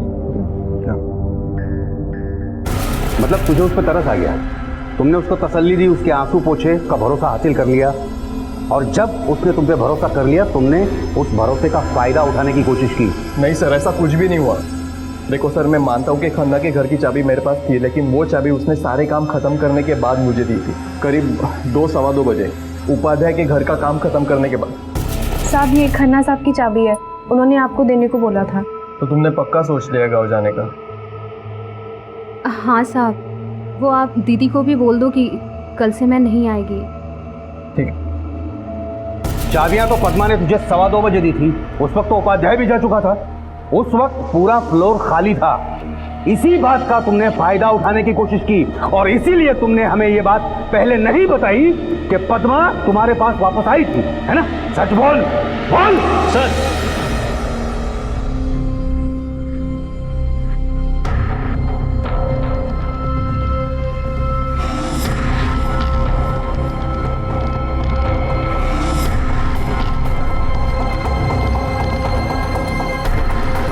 सर ये बदबू यहीं से आ रही है, तो ऊपर से कचरा हटवा दो।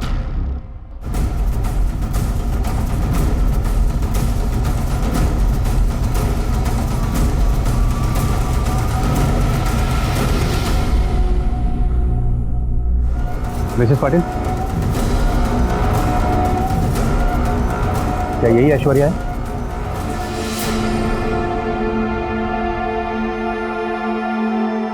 हाँ सर। लोखंडे, इसकी माँ को खबर कर दो। Yes sir.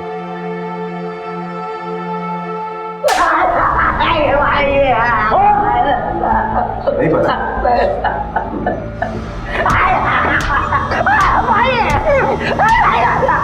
नहीं पता था वहाँ कहाँ से आए। बारिश शुरू होगी ना तो कचरे से बदबू और गंद फैलेगी, इसलिए मैं वहाँ सफाई करने गया था।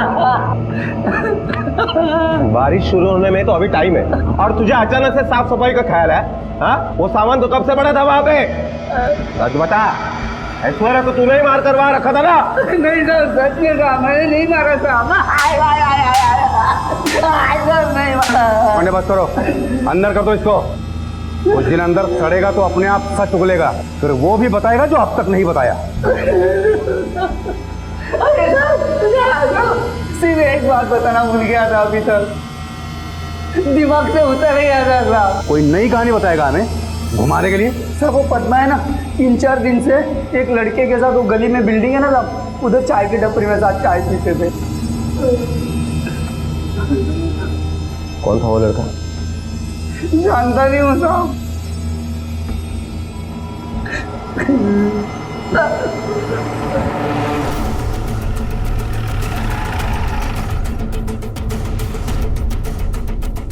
पहचानते इसको? चाय पीने आती थी यहाँ। हाँ साहब, राजेश के साथ में आई थी 4-5 बार यहाँ। कौन राजेश? कहाँ रहते ये? कौन था ये राजेश? पद्मा इसे कैसे जानती थी और उसका इससे क्या वास्ता था? क्या राजेश का पद्मा के कत्ल से कोई ताल्लुक था? पुलिस ने इस दिशा में अपने कदम आगे बढ़ाए थे और साथ ही पद्मा की मां के फोन कॉल रिकॉर्ड्स भी मंगवाए थे। ऐश्वर्या का खून किसने और क्यों किया था? और अगर पद्मा को टेरेस से नहीं फेंका गया था तो ऐश्वर्या की लाश को क्यों और कौन टेरेस पर बेकार सामान के नीचे छुपा गया था? ऐश्वर्या की लाश मिलने के बाद पुलिस पर दबाव बढ़ गया था। पुलिस की एक अदद उम्मीद थी फिंगरप्रिंट्स रिपोर्ट, जिसका वो इंतजार कर रहे थे। सर, लोटस पार्क से मिले हुए फिंगरप्रिंट्स की रिपोर्ट आ गई है। क्या है रिपोर्ट में? सर, खन्ना के घर के बालकनी में पद्मा के फिंगरप्रिंट्स नहीं मिले, सिर्फ घर वालों के मिले। हो सकता है कि 3-4 दिनों में मिट गए हों। आगे देखो। सर, उपाध्याय के घर के बालकनी में भी पद्मा के फिंगरप्रिंट्स नहीं मिले, लेकिन किसी अननोन शख्स के फिंगरप्रिंट्स जरूर मिले, जो ना ही पद्मा के हैं ना ही उपाध्याय के घर वालों के। मैंने जाते हुए उसे बोला था कि काम खत्म हो जाने के बाद दरवाजा बाहर से खींच के बंद करेगा, लाइट अपने आप बंद हो जाएगा। लेकिन उपाध्याय के घर की चाबी किसी के पास नहीं थी और उपाध्याय भी जा चुका था, और पद्मा के निकलने के बाद दरवाजा खोला नहीं जा सकता। सर, हो सकता है कि ऐश्वर्या उपाध्याय के घर पे पहले से ही मौजूद हो और जब चाबी देने के लिए पद्मा गई हो तो उसे ढूंढते हुए ऐश्वर्या भी वहां पहुंची हो। लेकिन ये भी हो सकता है कि रवि पाटिल ने उपाध्याय के घर जाकर पद्मा पर जबरदस्ती करने की कोशिश की हो और पद्मा को ठिकाने लगाते हुए उसे ऐश्वर्या ने देख लिया हो तो उसे भी मारना पड़ा हो। बिल्कुल हो सकता है। लोखंडे, ये रवि पाटिल के फिंगरप्रिंट्स भी ले लो और साथ में उस वॉचमैन के और उन तीनों के, कमला, सुषमा और लक्ष्मी के भी ले लो, और जितनी जल्दी हो सके रिपोर्ट मंगवा लो। Okay sir. सर, वो लड़के को थाने लेके आएंगे, राजेश नाम है इसका। चल सीधा खड़ा रह। मेरी ऐसी कोई पहचान नहीं थी पद्मा से, मतलब 2-4 दिन पहले पहचान हुई थी उससे। अच्छा, मतलब 2-4 दिन की जान पहचान से तू उसे रोज चाय पिलाने ले जाने लगा? ऐसे कितने लोगों को चाय पिलाता है तू रोज? सब सिर्फ पद्मा को, मतलब मैं उसके ऊपर नजर रख रहा था क्योंकि मैं उसको बचाना चाहता था। बचाना चाहता था? किससे? अपने आई से। वो उसके ऊपर गुस्सा थी ना साहब। अपने आई से क्यों बचाना चाहता था? क्या नाम है तेरी आई का? कमला। मैंने एक दिन आई की बातें सुनी, वो सब लोग है ना पद्मा के बारे में बात कर रहे थे। अभी तक वो पद्मा अपने गांव भी पहुंच गई होगी। अभी देखना तेरी पाटिल मैडम कैसे नाक रगड़ते आएगी तेरे सामने, काम पे वापस आजा करके बोलेगी। देख तेरे को अक्का, सही अक्कल सिखाई तूने वो पद्मा को। अरे मेरा काम छीनने चली थी चुड़ैल कहीं की। साहब, मैं उसको देखने चला गया, मतलब कौन लड़की है बोल के।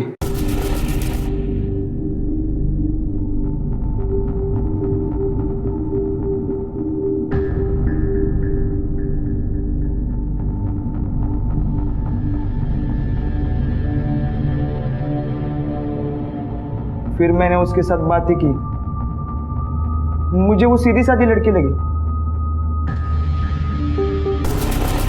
फिर हमारी दोस्ती हो गई। उसके बाद मैं उसको चाय पिलाने ले गया।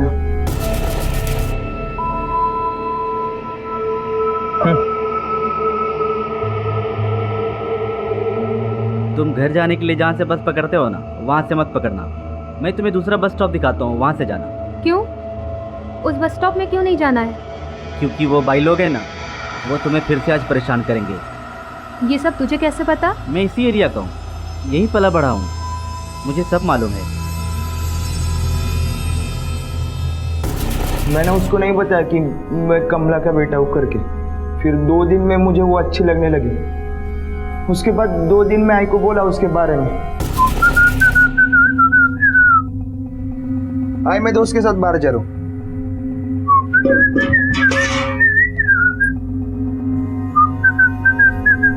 काय रे पोरगी पटली काय कुठली तुला? नहीं मुझे अजून पटली नहीं, लेकिन तुम लोग ने उसे इधर टिकने दिया ना तो पट जाएगी। किसके बारे में बात कर रहे रे तू? वो लोटस पार्क में काम करती है ना, पद्मा, जिसको कल्टी करने के लिए तुम लोग पीछे पड़े हो। मैं क्या बोलता हूँ आपका, मतलब उसे छोड़ दो ना। कल के लिए पीछे पड़े हो? नहीं मतलब सुन भाई समझ कर छोड़ दो। कैसे बात कर रहा है रे आपका से तू? बेशरम कहीं का। अरे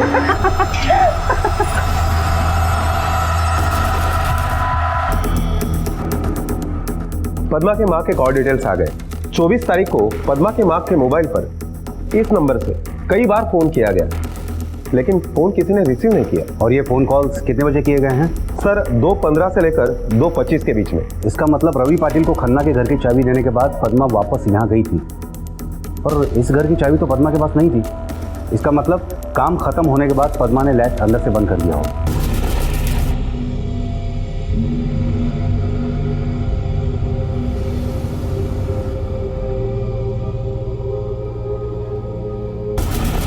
और उसके बाद खन्ना के घर की चाबी देने के लिए वो पाटिल के घर गई थी, और वापस आकर उसने एक कॉल किया हो। लेकिन व्यास के कहने के मुताबिक इसी टाइम के आसपास वो ऐश्वर्या को बुलाने के लिए भी घर पर आई। 24 तारीख को तू लोटस पार्क में ही थी ना?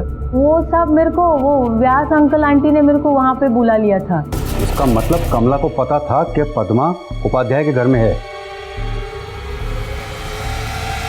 सर बाकी लोगों के फिंगरप्रिंट्स रिपोर्ट आ गई।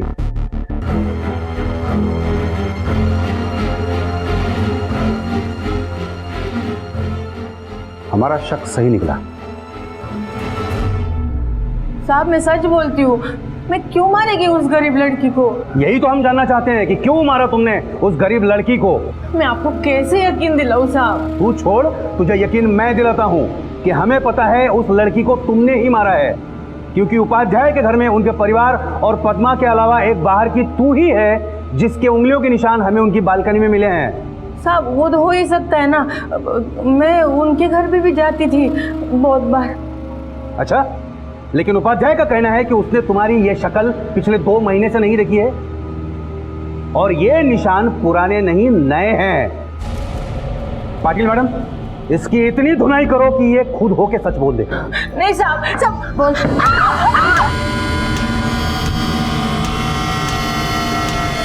एक मिनट बोलते सब बोलती हूँ।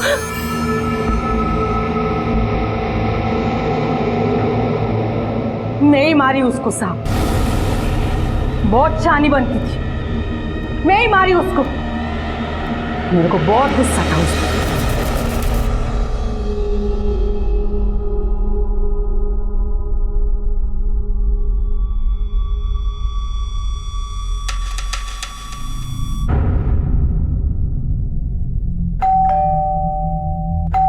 हाँ हाँ आ रही है।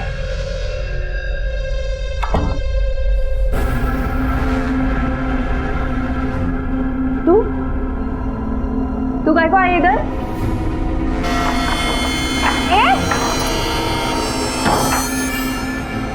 तू क्या गाड़ी समझती है मेरे को? हाँ काय को मेरे पीछे पड़ी है? क्या बिगाड़े मेरे तेरा? हाँ क्या बिगाड़ी है तू? अरे सब खत्म कर दी मेरा तू। तेरे को मालूम है उन बाई लोगों में मेरी कितनी इज्जत थी, अब सब मेरे को बोलती है कि कमला कसे गांव की छोकरी नहीं संभली। हाँ मेरा मजाक उड़ाती है, और अभी तू मेरे बच्चे को झांसा दे रही है अपना काम निपटाने के लिए। तेरे को क्या लगता है मैं उन लोगों को ये बोलने का और एक मौका दूंगी कि कमला जिससे हारी उसी को अपनी बहू बना ली? बहुत हो गया तेरा, मैं सुनूंगी नहीं।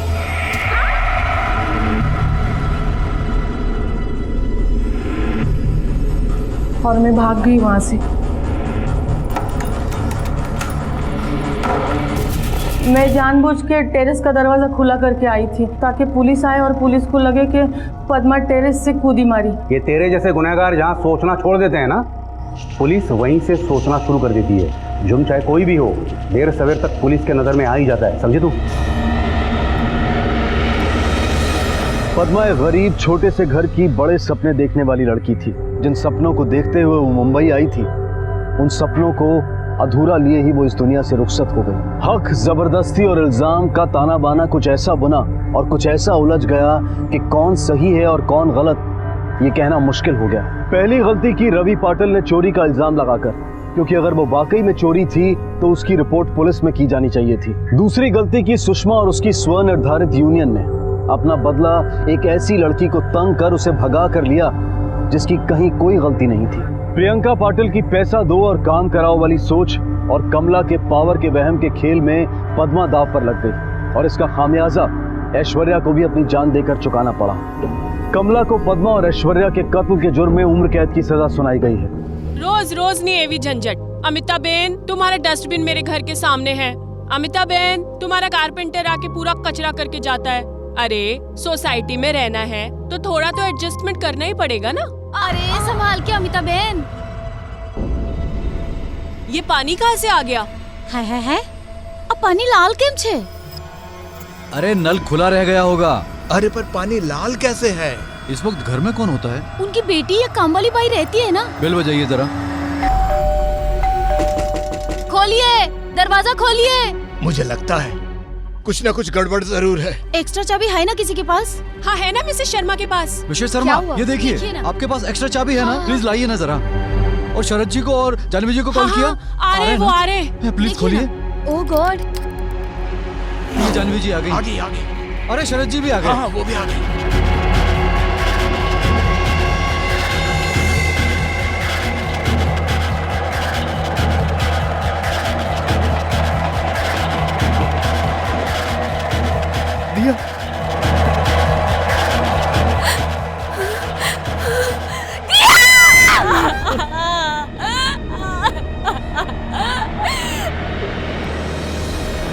शहरी जीवन अपने साथ लाता है कई चुनौतियां, कई संघर्ष, और लोग इसी संघर्ष के बीच किसी तरह अपने और अपने परिवार के लिए खुशी और मुस्कुराहट के दो पल ढूंढ लेते हैं। जानवी और शरद कुमार भी इन्हीं अनगिनत लोगों में से थे। रोजमर्रा की भागदौड़ में ये पति पत्नी और इनकी 3 साल की बेटी दिया एक सामान्य मध्यम वर्गीय जीवन शैली में ढल चुके थे। लेकिन एक वाकये ने इनके परिवार और जिंदगी दोनों को तहस नहस कर दिया। यह हादसा भयानक था, लेकिन उससे भी ज्यादा खौफनाक था वो हिंसात्मक और रक्तमय तरीका जिसके द्वारा इस हादसे को अंजाम दिया गया था। इस दिल दहला देने वाले मंजर ने सारे मोहल्ले को झकझोर कर रख दिया। लेकिन क्या कारण था इस भयानक मौत के पीछे? आखिर 3 साल की दिया वॉशिंग मशीन के अंदर पहुंची कैसे? पुलिस इन्हीं सवालों के जवाब ढूंढ रही थी।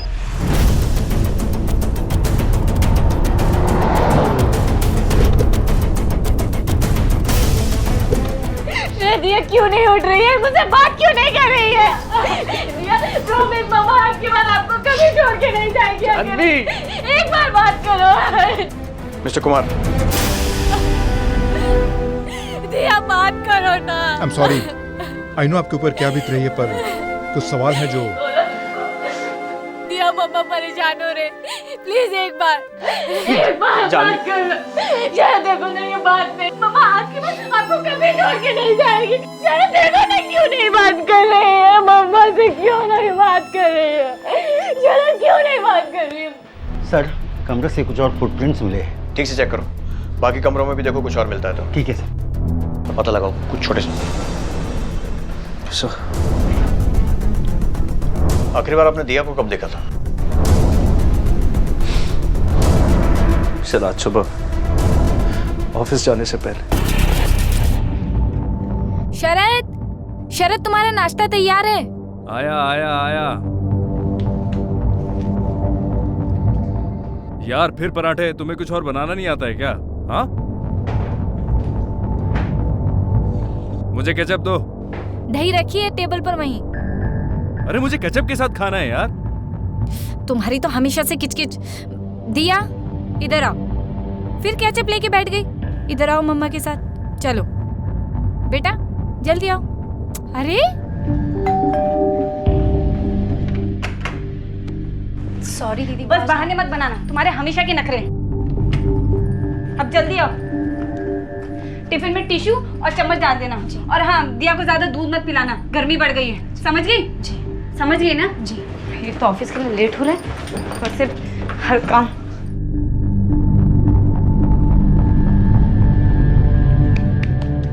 जानवी, मेरा हो गया, चलना है साथ में? अरे हूँ क्या यार, वी गेटिंग लेट, जल्दी तैयार हो। आ रही हूँ भाई। ओके बाबा, पापा अब शाम को मिलेंगे। ओके चलो, टिफिन दो। चलो बाय। उसका ध्यान रखना पिंकी।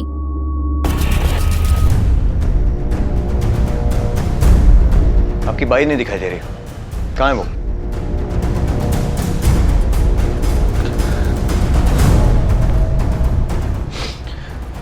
पता नहीं सर, हमने भी उसे नहीं देखा है।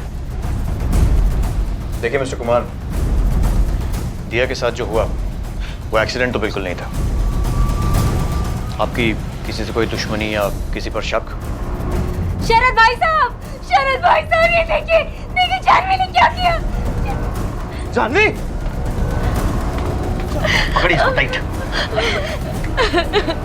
शिंदे, डॉक्टर को बुला। सर आप लोग बाहर चलिए प्लीज। नहीं, मुझे नहीं जीना शरद, छोड़ दो मुझे। जानवी,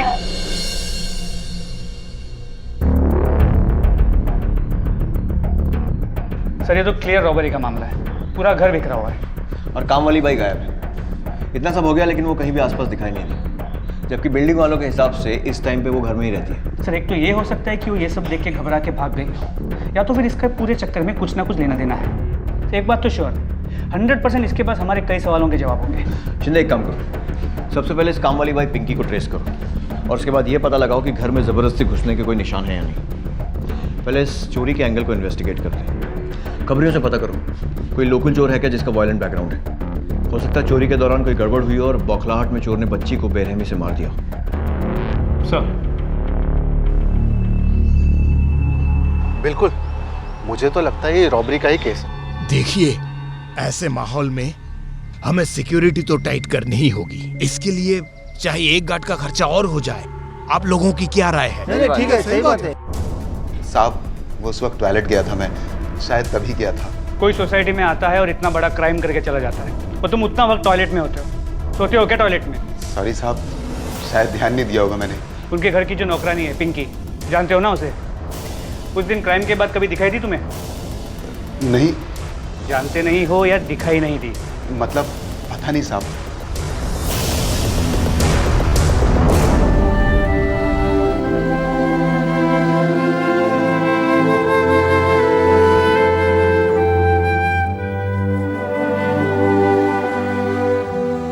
शरद जी, हम साथ हैं। कुछ भी बात हो बेझिझक फोन कर लीजिएगा। Thank you. Mister Sharad Kumar. Sir कुछ पता चला? देखिए, फिलहाल तो ये मामला चोरी का लग रहा है, लेकिन उसे कंफर्म करने के लिए भी हमें आपकी मदद की जरूरत है। आपने चेक किया घर में कि कुछ सामान गायब है क्या? कीमती चीजें, कैश, ज्वेलरी वगैरह? अभी तक नहीं सर। देखिए, जब तक ये पता नहीं लगेगा तब तक हम चोरी की इन्वेस्टिगेशन भी शुरू नहीं कर सकते। आपके घर में किसी भी तरह की फोर्स एंट्री का कोई निशान नहीं मिला है। इसका मतलब ये है कि या तो चोर के पास चाबी थी या फिर किसी अंदर वाले ने ही उसे आने दिया। हमें आपकी सर्वेंट पिंकी पर शक है, लेकिन वो गायब है और सोसाइटी में जो उसका एड्रेस है वो टेम्परेरी था। तो आपके पास उसका कोई एड्रेस या कुछ कॉन्टैक्ट वगैरह है? No sir. याद कीजिए, शायद बातों बातों में उसने कुछ अपने गाँव का नाम या कोई भी बात बताई हो। Sorry sir. देखिए, इस केस के सॉल्व होने के लिए पिंकी का मिलना बहुत ज़रूरी है। वॉचमैन। क्या कहा आपने? वॉचमैन से पूछी, वो जरूर जानता होगा। उसका और पिंकी का चक्कर चल रहा था। मैं तो खुद पिंकी को यहाँ से काम से निकालने वाली थी। चिपके रहते थे दोनों के दोनों सोसाइटी के किसी कोने में। उस दिन भी वही कर रहे होंगे। वहाँ मेरी बच्ची आ गई।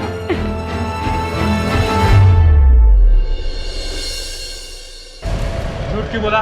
हाँ, क्या सोचा पुलिस को टोपी पहनाएगा? मुझे तो पहले से ही शक था कि तू झूठ बोल रहा है। बता, झूठ क्यों बोला? पहले पिंकी के साथ मिलकर चोरी की और उसके बाद दोनों ने मिलकर उस बच्ची को मार दिया, है ना? नहीं साहब, हम दोनों ने कुछ नहीं किया साहब। देख, बच्ची के मर्डर का मामला है तो हमें पूरी छूट मिली हुई है। जितनी बेरहमी से उस बच्ची को मारा गया है ना, उतनी ही बेरहमी से तुम दोनों से उगलवाऊंगा। तो अगर तूने किया है ना, तो सीधे सीधे बता दे, वरना ये जो वॉचमैन की लाठी लेकर घूमता है ना, इससे डबल भारी पुलिस का डंडा है। देखना चाहता है कैसे पड़ता है? शिंदे बताता हूँ बोल। उस दिन हम दोनों, पिंकी और मैं, रोज की तरह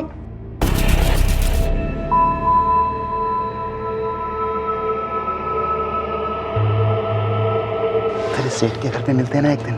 क्यों? कभी तो तेरे साथ हैं, मुलायम बिस्तर पर, नरम नरम गद्दे पर, हैं? अरे इधर कोई देख लेगा ना। तो डर लगता है क्या? अरे पकड़े जाने का डर हो तो और मजा आता है। करने की तनख्वाह मिलती है तुझे? तेरी लापरवाही की वजह से उस बच्ची की जान गई। शर्म आती है तुझे? एड्रेस दे पिंकी का। सच में साहब, हम दोनों को कुछ नहीं पता। एड्रेस दे वरना एक और चार्ज लगाऊंगा गुनाहगार को बचाने का, और फिर सजा डबल।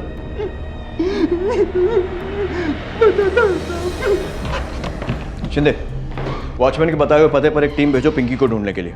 सर, और वो वॉचमैन? फिलहाल के लिए छोड़ दो, लेकिन नजर रखना, अगर झूठ बोल रहा है तो कोई ना कोई गलती जरूर करेगा। अच्छा, खबरियों से आसपास के चोरों के बारे में कोई खबर मिली? सर, हम कोशिश कर रहे हैं। एक बार मिस्टर एंड मिसेस शर्मा के घर से क्या चोरी हुआ है वो पता चले तो हम उस सामान को डायरेक्टली ट्रैक कर सकते हैं। डोंट वेट, इस घटना ने एरिया को हिला दिया।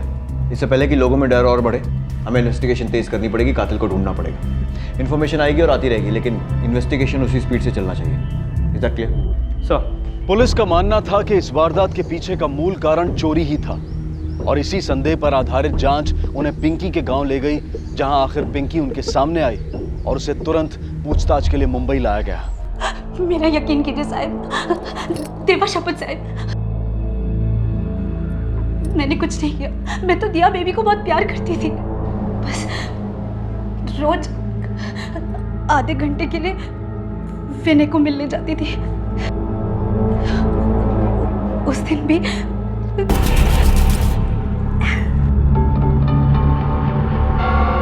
दिया, और फिर मैं नीचे गई। इसके पहले भी मैं कई बार गई थी साहब। टीवी लगा दो तो बस शांत होके टीवी देखती थी साहब। तो फिर जब तुम वापस आई तो क्या देखा तुमने? मैं वापस ऊपर गई नहीं साहब। उस दिन विनय के साथ बहुत लेट हो गया था। जब मैं ऊपर जाने के लिए भागी तो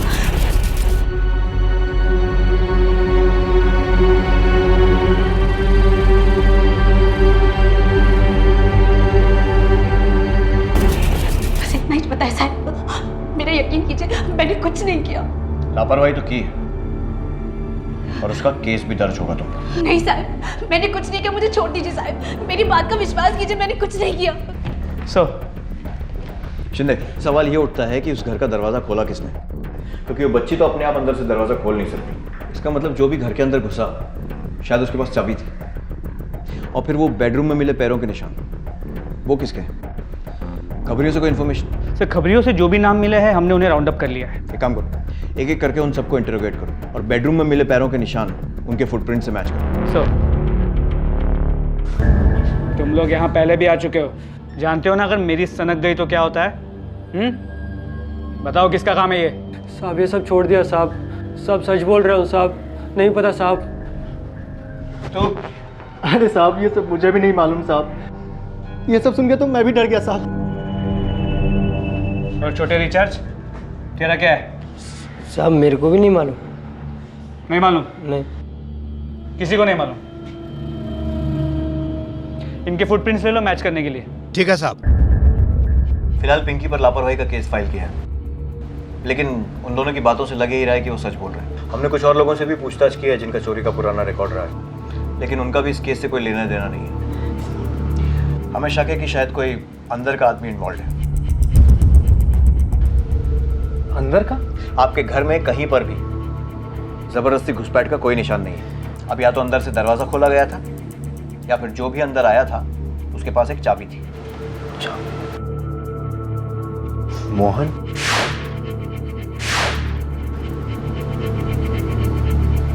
मेरा मतलब सर, मिस्टर मोहन शर्मा हमारे सोसाइटी के सेक्रेटरी हैं। एक एक्स्ट्रा चाबी हमने उनको दी हुई है। लेकिन मोहन और वृंदा? गुड, हम उनसे पूछताछ करेंगे। अब पुलिस के पास कातिल तक पहुंचने का एकमात्र सबूत रह गया था कदमों के वो निशान जो बेडरूम में पाए गए थे। देरी थी तो बस उनके किसी से मेल खाने की। नहीं सर, ये गलत है, ये गलत है सर। ये सर गलत है सर, इट्स अनफेयर। आपको हम क्या खूनी और क्रिमिनल्स लगते हैं? मोहन जी जरा शांति से। वी आर रिस्पेक्टेड पीपल और सोसाइटी में कोई क्रिमिनल्स नहीं रहते हैं यहाँ पे। हमने कब कहा कि आपके सोसाइटी में क्रिमिनल्स रहते हैं? तो सर ये आप क्या बात कर रहे हैं फुटप्रिंट्स लेने की? वो एक हैरेसमेंट ही तो है। और अगर उस बच्ची की जगह आपका बच्चा होता तो, या फिर आपके, या मैडम आपके, तभी आपको ये इन्वेस्टिगेशन हैरेसमेंट ही लगता। ये इन्वेस्टिगेशन सिर्फ दिया के कातिल को ढूंढने के लिए नहीं हो रहा है, बल्कि इसलिए भी हो रहा है कि आगे आपकी फैमिली के साथ ऐसा भयानक हादसा ना हो। आपका काम है अपने परिवार की सुरक्षा करना और हमारा आपकी सिक्योरिटी देखना। तो आप अपना काम कीजिए और हमें अपना करने दीजिए। लेकिन सर प्लीज, हम आप लोगों से रिक्वेस्ट करते हैं, दिया के साथ जिसने भी ये किया उसे पकड़वाने में हमारी मदद कीजिए। हाथ जोड़ते हैं, हमारी मदद कीजिए दिया के कातिलों को पकड़वाने में। हमें कुछ फुटप्रिंट मिले हैं और फिंगरप्रिंट किसी के समझ में नहीं आ रहे हैं, इसीलिए फुटप्रिंट ले रहे हैं। इंस्पेक्टर साहब आप मुझसे शुरू कीजिए।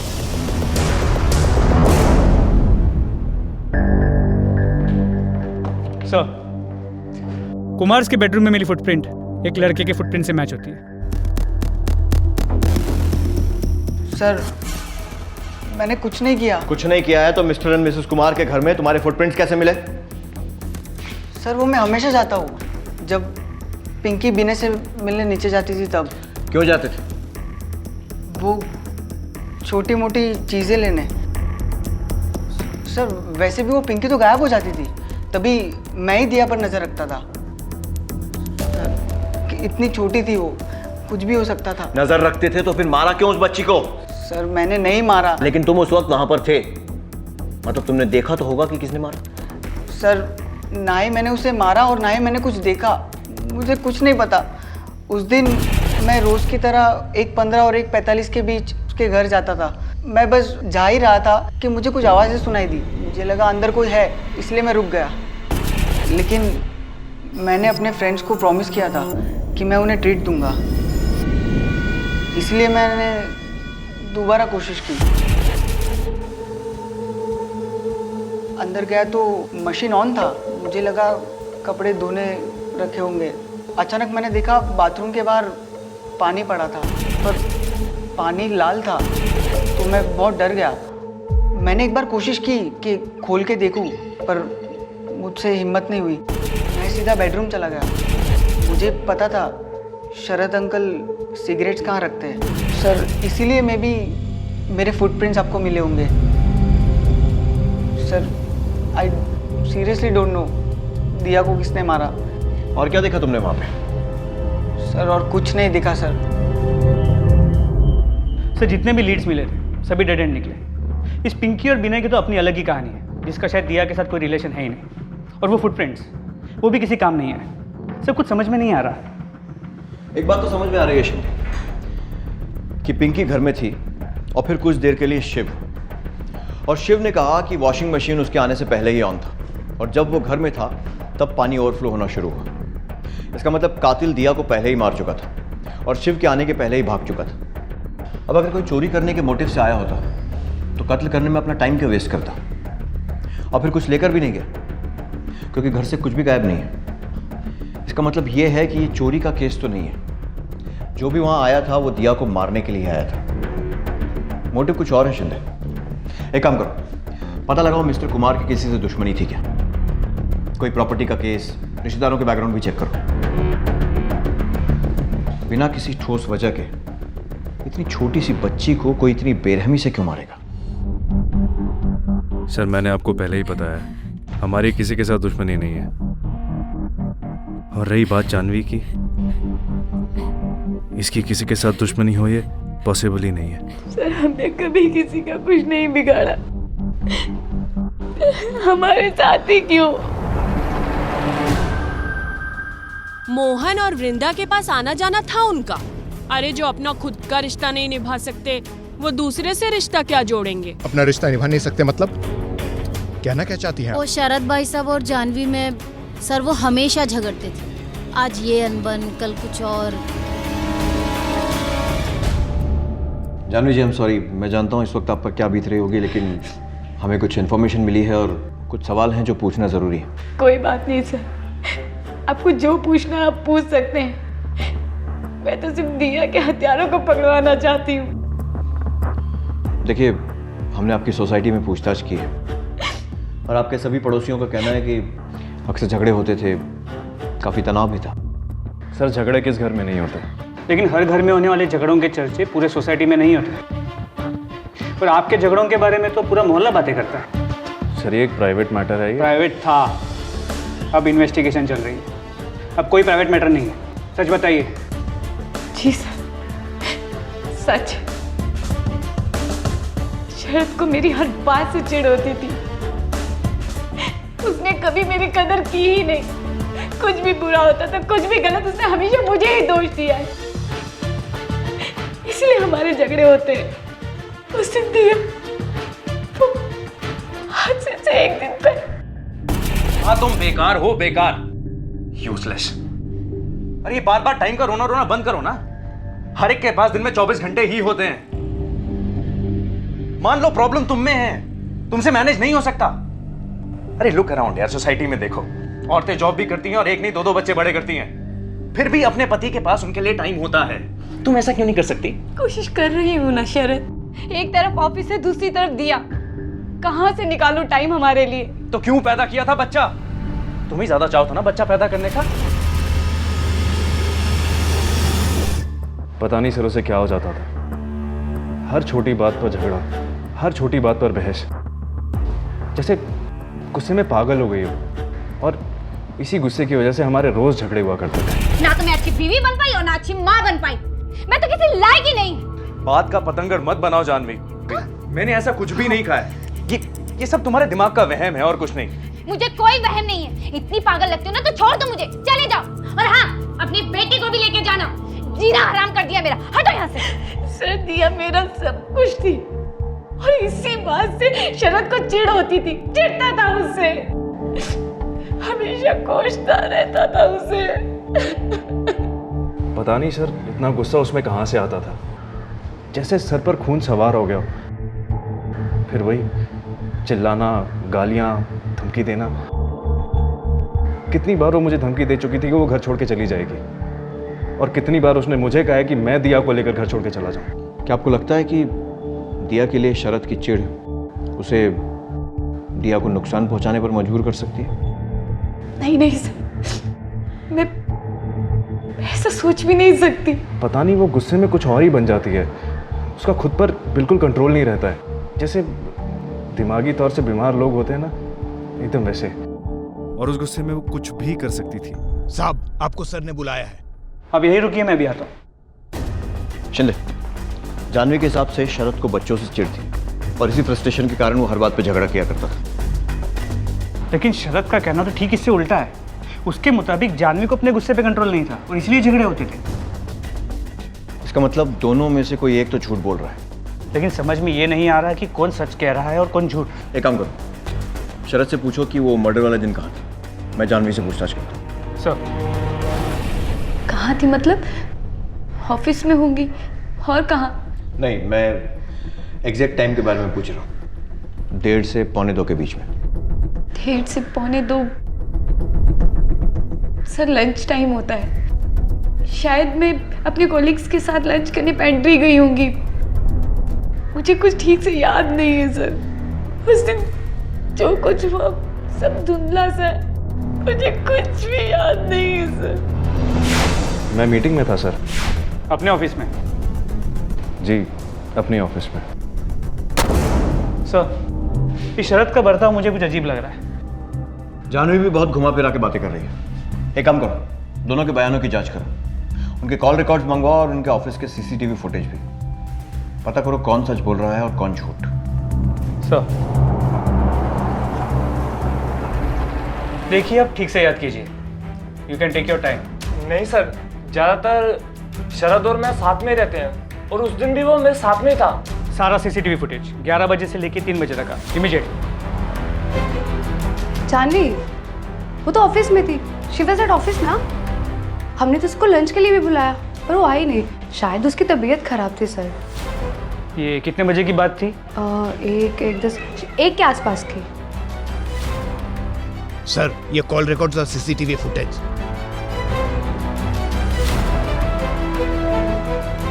सर, शरद और जानवी के फोन कॉल रिकॉर्ड्स और ये उनके ऑफिस के सीसीटीवी फुटेजेस। क्या लगता है? मेरा शक तो अब भी शरद पे है। क्यों? सर, हमने शरद के ऑफिस के कलीग अमर से पूछताछ की थी। उसने कहा था कि वारदात के वक्त शरद उसके साथ है। फिर हमने शरद के फ़ोन रिकॉर्ड्स को चेक किया तो पता चला इंट्रोगेशन से 1 दिन पहले उसने अमर से बातचीत की थी। तो हमने अमर से फिर से सख्ती से पूछताछ की। सॉरी सर, मेरा कोई गलत इरादा नहीं था। वो शरद ने मुझे झूठ बोलने के लिए कहा था। सर, अगर वो बेगुनाह होता तो झूठ बोलने के लिए क्यों कहता? शिंदे, शरद का ऑफिस उसके घर से काफ़ी दूर है, लेकिन वो कुछ घंटों के लिए गायब था, राइट? और वो ऑफिस वापस आया ही नहीं। इसका मतलब उसके पास इतना टाइम था कि वो अपने ऑफिस से घर पहुंचकर काम करे और वापस निकल ले। जबकि जानवी का ऑफिस उसके घर से सिर्फ 8-10 मिनट की दूरी पर है और उसके कलीग जो लंच पर गए थे उन्होंने भी उसे आखिरी बार ऑफिस में ही देखा था। एक काम करो, जानवी का ऑफिस का सीसीटीवी फुटेज लगाओ।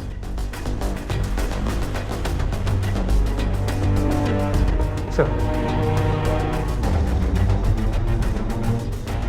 रुको,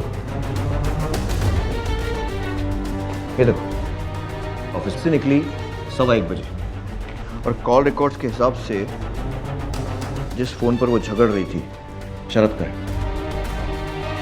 तो फिर वो कहाँ गई? सर, यहाँ तो दोनों पति पत्नी झूठ बोल रहे हैं। शिंदे, मुझे लगता है थोड़ी सख्ती से पूछताछ करने की जरूरत है। एक काम करो, बुलाओ दोनों को फिर से। सर, ये सब क्या है? इस तरह मुझे लॉकअप। सवाल मैं पूछूंगा, तुम सिर्फ जवाब दोगे, समझे? झूठ क्यों बोला और अमर से भी झूठ बुलवाया? क्या छुपाना चाहते थे? यही कि दिया का मर्डर तुमने किया है? सर, मैं अपनी बच्ची को क्यों मारूंगा? मैंने कोई झूठ नहीं बोला। एक बार झूठ बोल चुके हो, दोबारा वो गलती मत करना, समझे? हमारे पास तुम्हारे ऑफिस का सीसीटीवी फुटेज है। तुम किसी मीटिंग में नहीं थे। सर, एक झूठ बोला मैंने। मेरी कोई मीटिंग नहीं थी, मैं फिल्म देखने गया था। फिल्म? सर, रोज वही ऑफिस, वही घर, जानवी से झगड़े, मैं तंग आ गया था सर। मुझे बस अपने लिए थोड़ा वक्त चाहिए था। लेकिन झूठ क्यों बोला? तो और क्या बोलता सर? वहां मेरी बच्ची मर रही थी और मैं फिल्म देख रहा था। साबित कर सकते हो कि फिल्म देख रहे थे? फिल्म का नाम बता सकता हूँ, थिएटर का नाम बता सकता हूँ, इसके अलावा मेरे पास और कोई सबूत नहीं है। लेकिन हमारे पास है तुम्हारे फोन कॉल रिकॉर्ड्स और जानवी के ऑफिस का सीसीटीवी फुटेज। 1:10 पर जानवी ने तुम्हें कॉल किया था। क्या बात हुई थी दोनों की? सर, जानवी फिर से टेंशन ले रही थी। मुझे लगा हर बार की तरह वो छोटी सी बात का पतंगड़ बना रही होगी, लेकिन काश इस बार मैंने उसकी बात मान ली होती। कौन सी बात? शरद 12 से 13 बार कॉल ट्राई कर चुकी हूँ, वो पिंकी फोन ही नहीं उठा रही है। मुझे बहुत टेंशन हो रही है। दिया ठीक तो होगी ना? अरे वो निकम्मी पता नहीं वॉचमैन के साथ फिर से। प्लीज तुम घर जाके चेक कर सकते हो? अरे यार, मैं बिजी हूँ और तुम्हें टेंशन हो रही है ना इतनी, तो तुम जाके देखो। शरद, मैं नहीं जा सकती, अभी क्लाइंट मीटिंग है मेरी। Client meeting? और मैं यहाँ पे मक्खियां मार रहा हूँ क्या बैठ के? एक बात समझ लो, मेरा काम तुम्हारे काम से ज्यादा इंपॉर्टेंट है। क्लाइंट मीटिंग और टेंशन तुम्हें हो रही है ना? देन प्लीज गो, मुझे तंग मत करो। हेलो शरद, मेरा घर से वक्त पर ऑफिस पहुंचना इम्पॉसिबल था सर। मुझे क्लाइंट मीटिंग की तैयारी भी करनी थी और शरद समझने के लिए तैयार ही नहीं था, इसीलिए मुझे उस पर गुस्सा आ रहा था। लेकिन अब तक था कि मुझे घर चले जाना चाहिए था, जो मेरी बेटी आज मेरे साथ होती। लेकिन तुम कहीं तो गई थी। हमारे पास तुम्हारे ऑफिस का सीसीटीवी फुटेज है। कहाँ गई थी? सर, मेरे कलीग्स लंच करने पेंट्री गए थे। उन्होंने मुझे भी बुलाया था, लेकिन मैंने मना कर दी। मैं थोड़ा वक्त अकेले बिताना चाहती थी। ऊपर से मुझे शरद में गुस्सा आ रहा था। मैं थोड़ी देर के लिए नीचे पार्क में बैठने चली गई और फिर जल्दी ही वापस ऑफिस में भी आ गई थी। इतने में मुझे फोन आया दिया के बारे में इन्फॉर्म करने के लिए। अरे मुझे घर चले जाना चाहिए था। मैंने अपनी बेटी खो दी, मैंने दिया को खो दिया। पुलिस को अब यकीन हो गया था कि दिया का कातिल उसी के माँ बाप में से कोई एक है, लेकिन कौन, ये एक उलझा हुआ रहस्य बनता जा रहा था। शरद का झूठ पकड़ा गया था और इसीलिए शक का शिकंजा उसे ज्यादा तेजी से घेर रहा था। लेकिन एक अहम कड़ी की पुलिस को अब भी तलाश थी और वो थी इस कत्ल का मोटिव, कत्ल की वजह। आखिर वो क्या वजह हो सकती थी कि जो एक माँ या पिता को अपनी ही संतान की इतनी बेरहमी से जान लेने पर मजबूर कर दे। बदकिस्मती से हम एक ऐसे युग में जी रहे हैं जहां संगीन से संगीन अपराध आम बन चुका है और गहरे से गहरा रिश्ता खोखला। सर हर एंगल की जांच कर ली लेकिन कहीं कुछ नहीं मिला। दोनों में से किसी की भी शादी के बाहर कोई अवैध संबंध नहीं है, ना ही किसी के सर पे कोई लोन। सर दोनों के बैंक स्टेटमेंट, ऐसी कोई वजह नहीं है कि इन दोनों में से किसी ने भी इतना संगीन कदम उठाना चाहिए। दोनों के बैकग्राउंड बिल्कुल क्लियर है। शायद हम दाग देख नहीं पा रहे हैं शिंदे। फोन कॉल रिकॉर्ड्स दिखाओ। CCTV footage.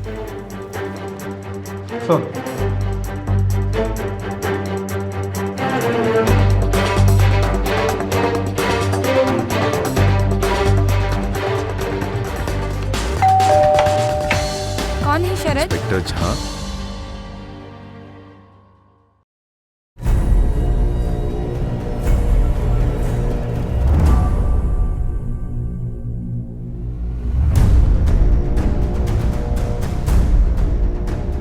लेकर चलो। सर मैंने क्या किया? सर मुझे क्यों? क्योंकि अब तक हम गलत डायरेक्शन में देख रहे थे। दिया की मौत से पहले के तुम्हारे फोन कॉल रिकॉर्ड्स, लेकिन उसके खून के बाद वाले फोन कॉल रिकॉर्ड चेक करने पर साफ पता चलता है कि जब दिया का खून हुआ था उस समय तुम इसी एरिया में थी। तुम्हारे पड़ोसियों के वो सारे मिस्ड कॉल जो तुमने अपने फोन पर रिसीव किए थे वो इसी एरिया में ट्रेस किए गए हैं, जिनका तुमने अपने ऑफिस वापस जाकर रिप्लाई किया था। और इसीलिए तुम्हारा ऑफिस अपने घर के ज्यादा पास होने के बावजूद तुम और शरद एक ही टाइम पर घर पहुंचे थे। सर ये क्या बकवास? बकवास नहीं है, हमने तुम्हारे ऑफिस का सीसीटीवी फुटेज चेक किया है और हमने उस पल को गौर से देखा है जब तुम्हारे फोन पर तुम्हारे पड़ोसियों का फोन आया था। वो पल जब तुम्हें तुम्हारी बेटी की मौत की खबर मिली थी। इतनी बुरी, दिल दहला देने वाली खबर सुनने के बाद भी तुम्हारे चेहरे पर कोई सदमा नहीं था, कोई पैनिक नहीं था। जितनी बौखलाहट अभी है ना तुम्हारे चेहरे पर, उसकी 10% बौखलाहट की झलक भी उस पल, उस समय तुम्हारे चेहरे पर नजर नहीं आई। क्यों? क्योंकि इसे मालूम था कि दिया के साथ क्या हुआ है। शरद, तुम फंस चुकी हो जान। तुम्हारे खिलाफ सबूत जुटाने में हमें जरा भी टाइम नहीं लगेगा। मालूम है क्यों? क्योंकि तुम्हारे ऑफिस से घर का रास्ता सड़क और दुकानों पर लगे सीसीटीवी कैमरा से भरा हुआ है, जिन्होंने तुम्हें खून से पहले ऑफिस से घर और उसके खून के बाद घर से वापस ऑफिस जाते हुए रिकॉर्ड किया है। और तुम्हारी जान पहचान वालों में से कोई ना कोई तो होगा जिसने तुम्हें उस सड़क पर या बिल्डिंग में देखा होगा। अब चॉइस तुम्हारी है, या तो शराफत से यहां मुंह खोल दो या फिर थाने में हम खुलवाएंगे 3rd डिग्री के बाद। तुम्हें ऐसा तो नहीं लग रहा है ना कि तुम औरत हो तो तुम्हारे साथ सख्ती नहीं की जाएगी? किसी गलत फहमी में मत रहना, क्योंकि तुमने एक बच्चे का खून किया है, अपने खुद के बच्चे का।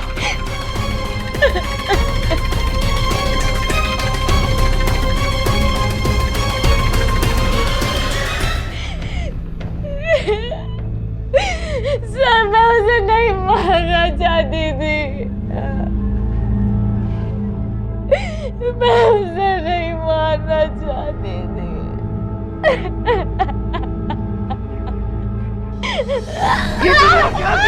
छोड़ो से, छोड़ो से, लेकर चलो।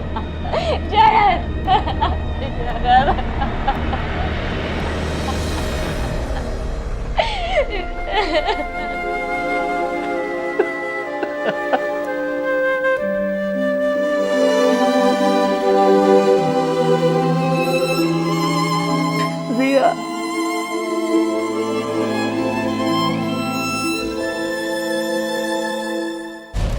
मैंने मार दिया अपनी दिया को। मैंने अपने इन हाथों से अपनी दिया को मार दिया। थक गई थी मैं, कुछ समझ नहीं आ रहा था मुझे। ऑफिस का काम, घर, दिया, शरद, पागल हो गई थी मैं। नाकामयाब माँ, नाकामयाब बीवी, और शरद से तो कोई उम्मीद ही नहीं थी, ना किसी और से। कब मेरे हाथों से सब कुछ निकल गया, सब बिगड़ गया, मुझे कुछ समझ में नहीं आया। अरे मैं बोल रहा हूँ ना यार, अरे नहीं, दिक्कत किस बात की होगी? और तेरी भाभी को क्यों दिक्कत होगी? तुझे मैं इनवाइट कर रहा हूँ ना, तू बस चुप करके आ जाना। Okay bye.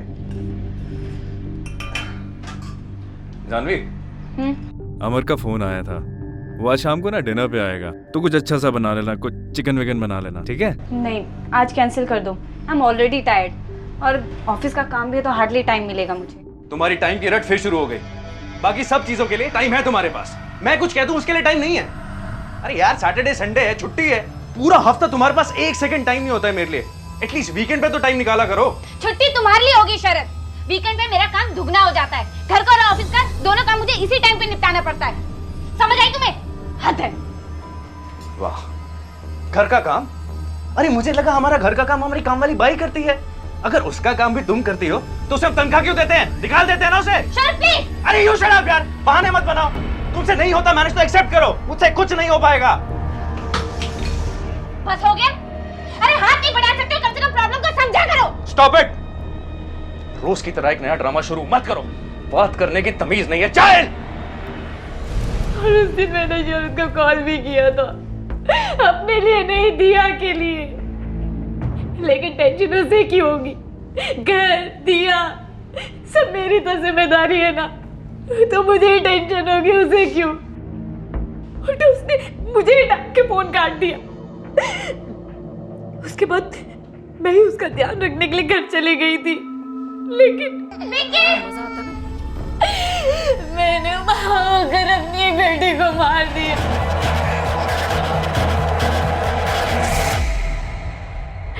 सोना सपना हो गया,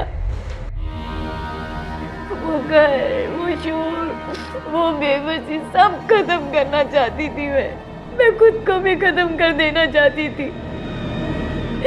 फिर अचानक एहसास हुआ कि सारा शोर ही खत्म हो गया।